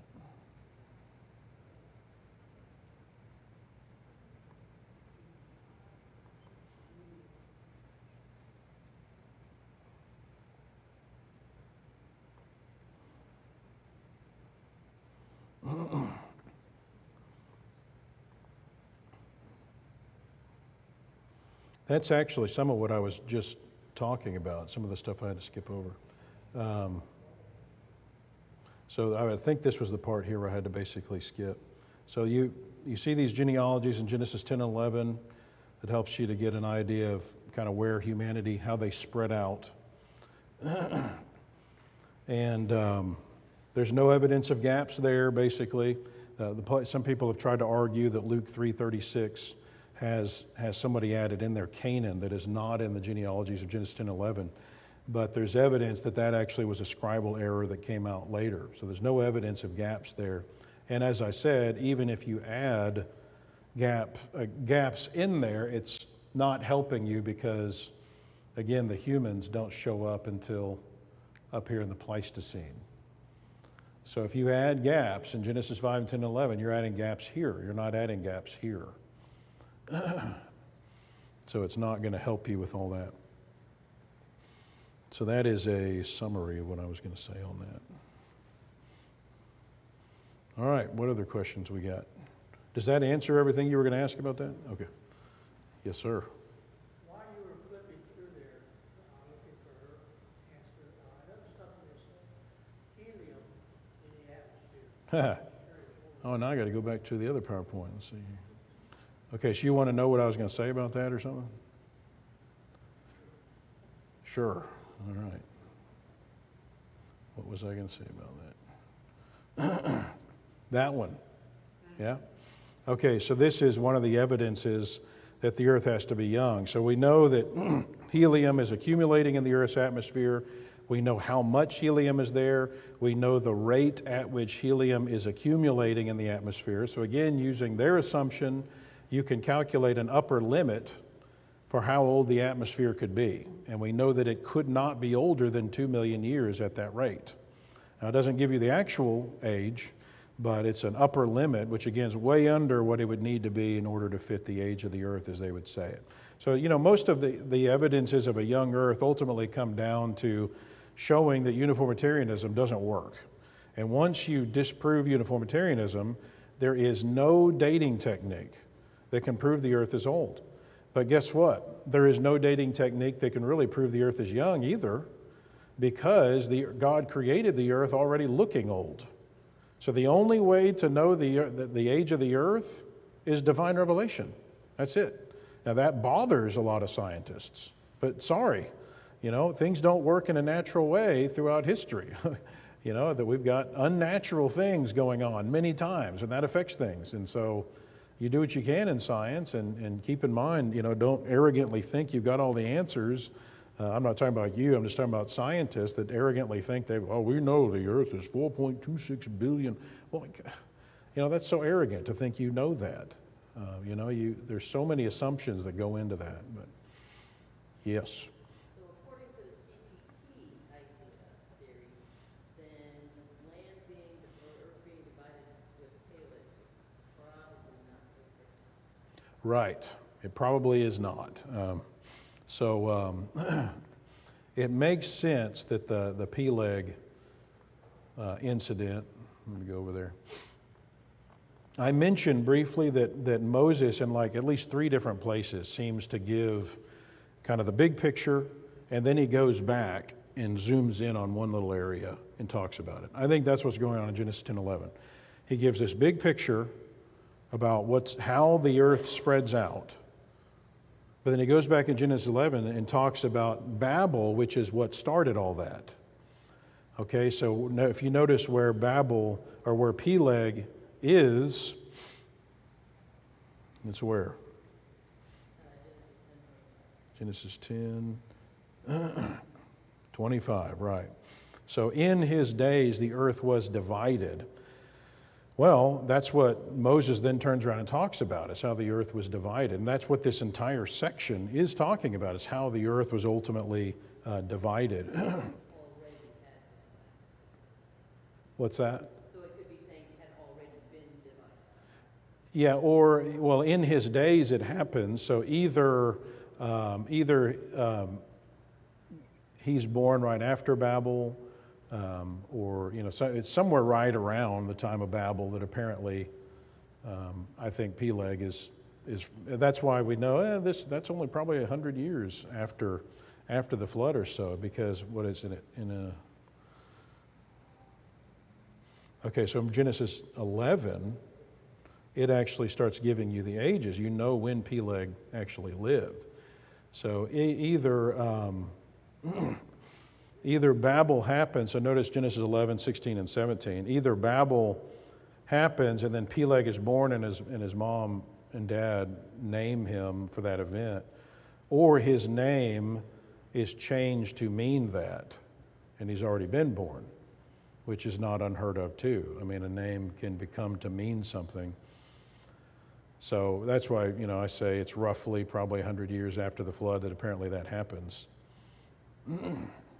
There's at least two other theories. Some people try to say the plate tectonic stuff, but again, that's already gone. That started way back at the beginning of the flood, is what the evidence seems to reveal.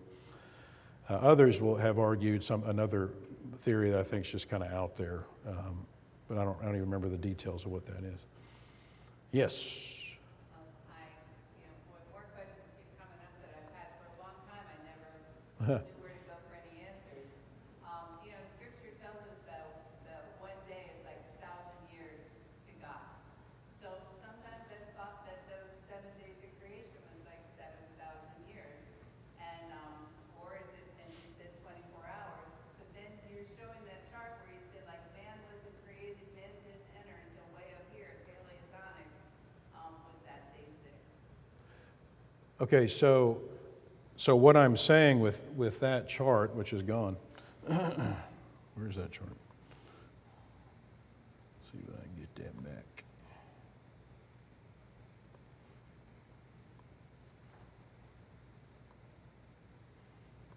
Okay. So what I'm saying with this chart is man was around down here. Okay?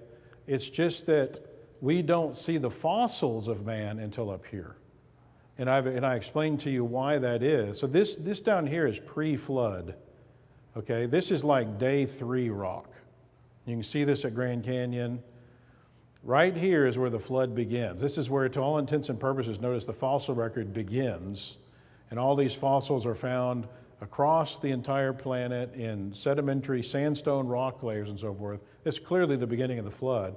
But it's all organized by habitat.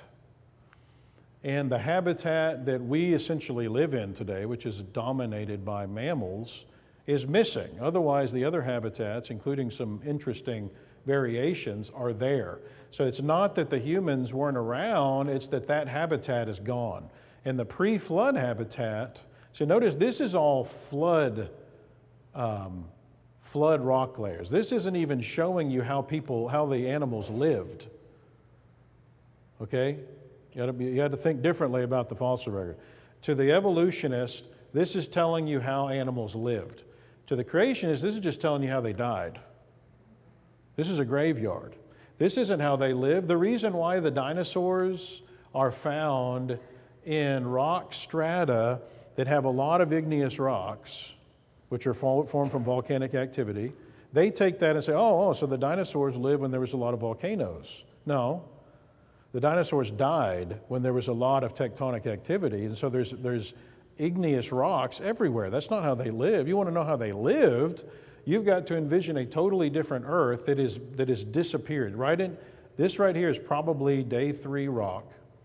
And then the rock layers that were deposited between creation and the flood were scoured away when the flood began. They're wiped out. And then all of this is basically reworked, redeposited material in the flood.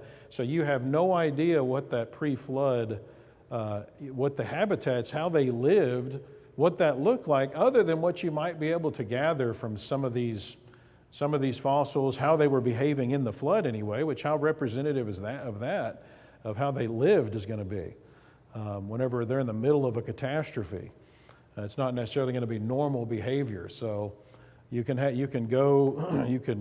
hypothesize based on the nature of the environment. Like how do we envision what it would be like for all the animals to be herbivore? I mean, how do we make sense of that? I mean, it's a different world we're talking about. That totally gets smashed, reworked, and then now we have what we have today, and it's very different. So does that answer that question? Yes, and that I totally misunderstood that. Yeah. And I'm glad you asked that. I want to make sure I'm clear. I'm not saying we we don't show up till up here. No, that's not what I'm saying. The fossil record doesn't track human activity until starting after the flood. And then you see, in fact, it's fascinating. One of the things you see, okay, so everything gets off the ark, and humans don't want to disperse, right? But the animals do. They do what they're supposed to do. So starting here, the animals disperse across the planet. You find them all over. But the humans don't show up until here, because apparently the humans are still hanging out in one area. And then you see their dispersal start immediately. And so you see all the term Homo erectus, and I showed you Homo heidelbergensis, the big humans. So all those is just apparently variety of humans. Okay, they're just varieties of humans. Some of them have maybe slightly larger brow ridges. You've got the Homo floresiensis, which are basically tiny humans. They're just humans, but they're small, like the pygmy people of Flores and so forth. And so they show up and they spread out pretty quickly from over there in the Middle East period, really, Middle East rock layers. But it's after everything else disperses. So it's kind of, I talk about all this in the flood book as well. Yeah. Mm-hmm. All right, so creation day was 24 hours. Adam and all the animals, everybody were created on day 6. Was Eve created on day 6 as well? Well, yeah, I don't know if anybody's ever directly asked me that, but I think that's probably pretty clear there in the text. Which incidentally, your question about the days of the earth, we got a lot of material on our website and all that deals with that question that shows that is not, when the way that people have taken that verse out of context is not at all what's going on there.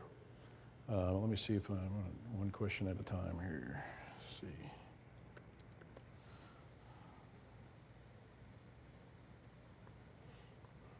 So to make sure that I remember the wording right on this.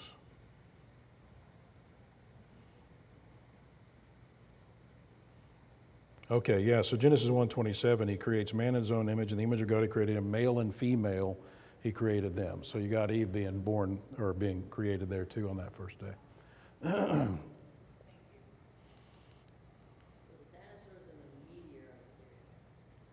Yeah. Could be explained with plate tectonics. Okay, so the meteorite theory with the dinosaurs, which what she's talking about is, there's a growing belief that a meteorite struck the earth and wiped out the dinosaurs.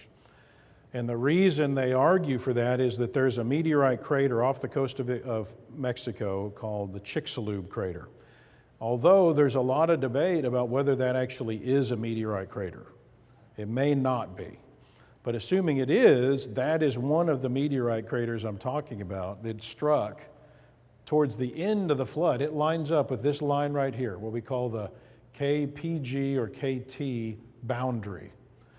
So above that line, you don't see dinosaurs anymore. Now, but we know they didn't go extinct for two reasons. Number one, if this is all flood sediment, that means dinosaurs were alive when the flood began, because their fossils are found in the flood, including their footprints. All right, they're not just corpses flying. No, they're at footprints. They're alive and well, which means if they're land creatures, they're on the ark, right? Likely in a juvenile form. I mean, we've got a fossilized replica of a sauropod dinosaur egg. Right? So the long neck, long tailed dinosaurs that fill up this room start out this small. They're little, and then grow big quick. But it's not a problem fitting them on the ark. So where was I going with that? Oh yeah, so they're alive when the flood starts, which means they're on the ark. We already know they have to be on the ark. So they don't show up after here in the fossil record.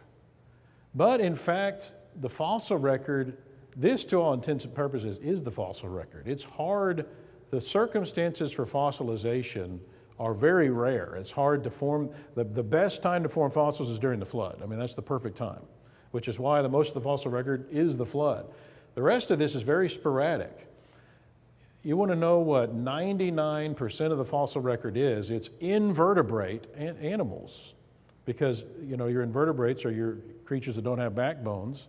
So shelled creatures, for example, and because they're going to fossilize easier than the vertebrates. Vertebrates are extremely rare. That's what's so funny. The evolutionists are, if they want to talk about trying to find the missing links to prove that creatures evolved to something else, they always want to talk about the vertebrates, as though that would be representative of the fossil record if you found one of those. Okay, well, number one, they haven't even found one that they agree actually is a transitional form, even though there should be billions. Every species should have these. But inevitably, they want to talk about the vertebrates, when the bulk of the fossil record is the invertebrates, and none of them ever want to talk about the invertebrates. There is not even a single missing link that they want to try to even bring up about the vertebrates, and that, to all intents and purposes, is the fossil record. So the fossil record is it conclusively falsifies evolution. It just destroys it. And ironically, they're the very ones that know the fossil record so well, and they refuse to accept the evidence on it. Anyway, so we know the dinosaurs were still alive. The evidence for them after the flood comes in what form? Anybody know? So we know they got off from the ark, and there's evidence for it. Anybody know what the evidence is? What's the question again? So, what's that? Cave drawings? Is that what you said? Okay, so physical evidences like drawings, figurines, carvings on stones. So in other words, archaeological evidences that humans saw them after the flood. All right, and there's at least two other evidences besides what we call physical. One would be historical, okay, so stories that are passed down. Virtually every culture has stories of these dragons they dealt with. Well, the term dinosaur hadn't been coined until the 1800s. So what you have to do is look at what do they mean by dragons. And the descriptions are dinosaurs. They line up. And virtually every culture has these ancient stories that probably go back to the time of Abraham and before, of interactions with humans and these reptilian-like creatures that were huge and ominous and needed to be wiped out and killed from their perspective. And if you could kill one, you're something. And I think that may be what's being alluded to when you have Nimrod being a mighty hunter. I wonder whether he was taking out some of those kind of creatures. You tend to think about Nimrod as he's like this safari guy or something out there taking out lions. But the kind of game that he would have been dealing with at that time was a little more ominous than a lion. So historical evidence, physical evidence, and then the other would be biblical evidence, right? Job 40, the more I study the text on that and the more I understand the anatomy of the sauropod dinosaurs, the more I'm becoming convinced that Behemoth, who's described by God to Job, who's living in the probably around Abraham or before time, he's describing a sauropod dinosaur, in my opinion. I don't see any other species that fits the characteristics of that creature. So if you try to make it fit something that's living today, it doesn't work. You have to go into the fossil record, and that's where you see these sauropod dinosaurs with the long tails that you would describe as a tree. And I can't think of another species you would describe as having a tail like a tree. And there's several other features there of Behemoth that fit what I think the sauropod dinosaurs were like, including the nature of their leg bones, where they lived, and so forth. Yes, sir. So there's more evidence that the flood, the dinosaurs existed before the flood.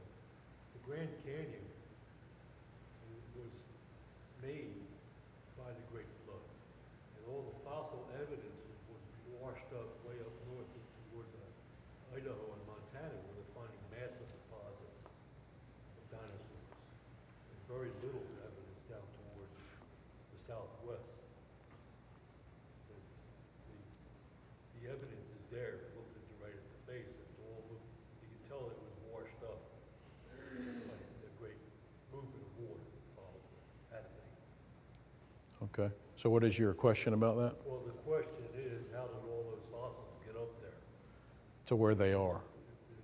The answer is the Great Flood.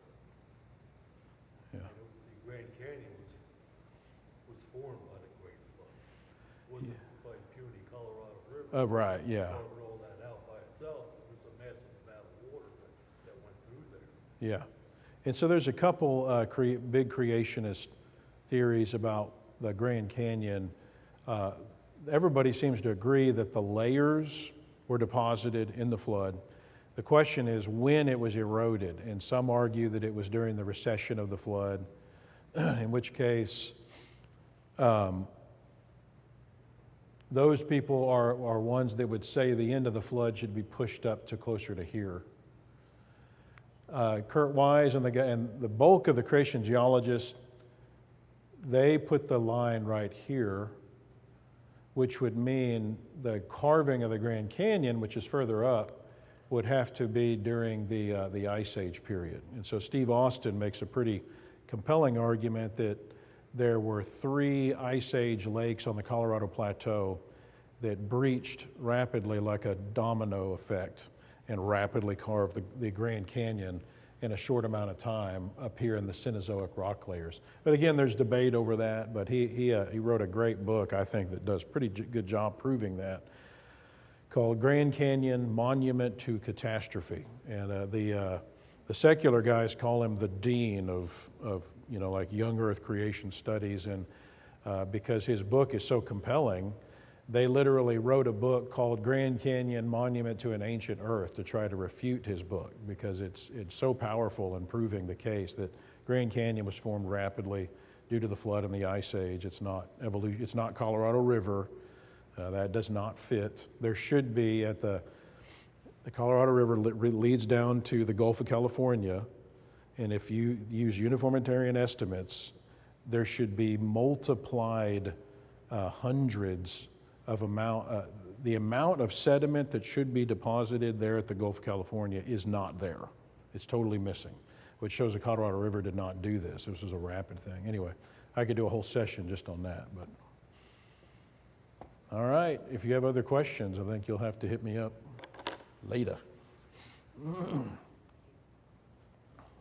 you all for being here. It's been a great day, great last night. Jeff, just powerful evidence for the existence of our God, and we are glad that you have been here today. We could just sit and talk all day, but Jeff's been talking for 3.5 hours. I suspect he needs a break, but thank you for being here. We'll pick up again tomorrow morning at 9 o'clock when he'll have 2 more sessions tomorrow morning. See you then.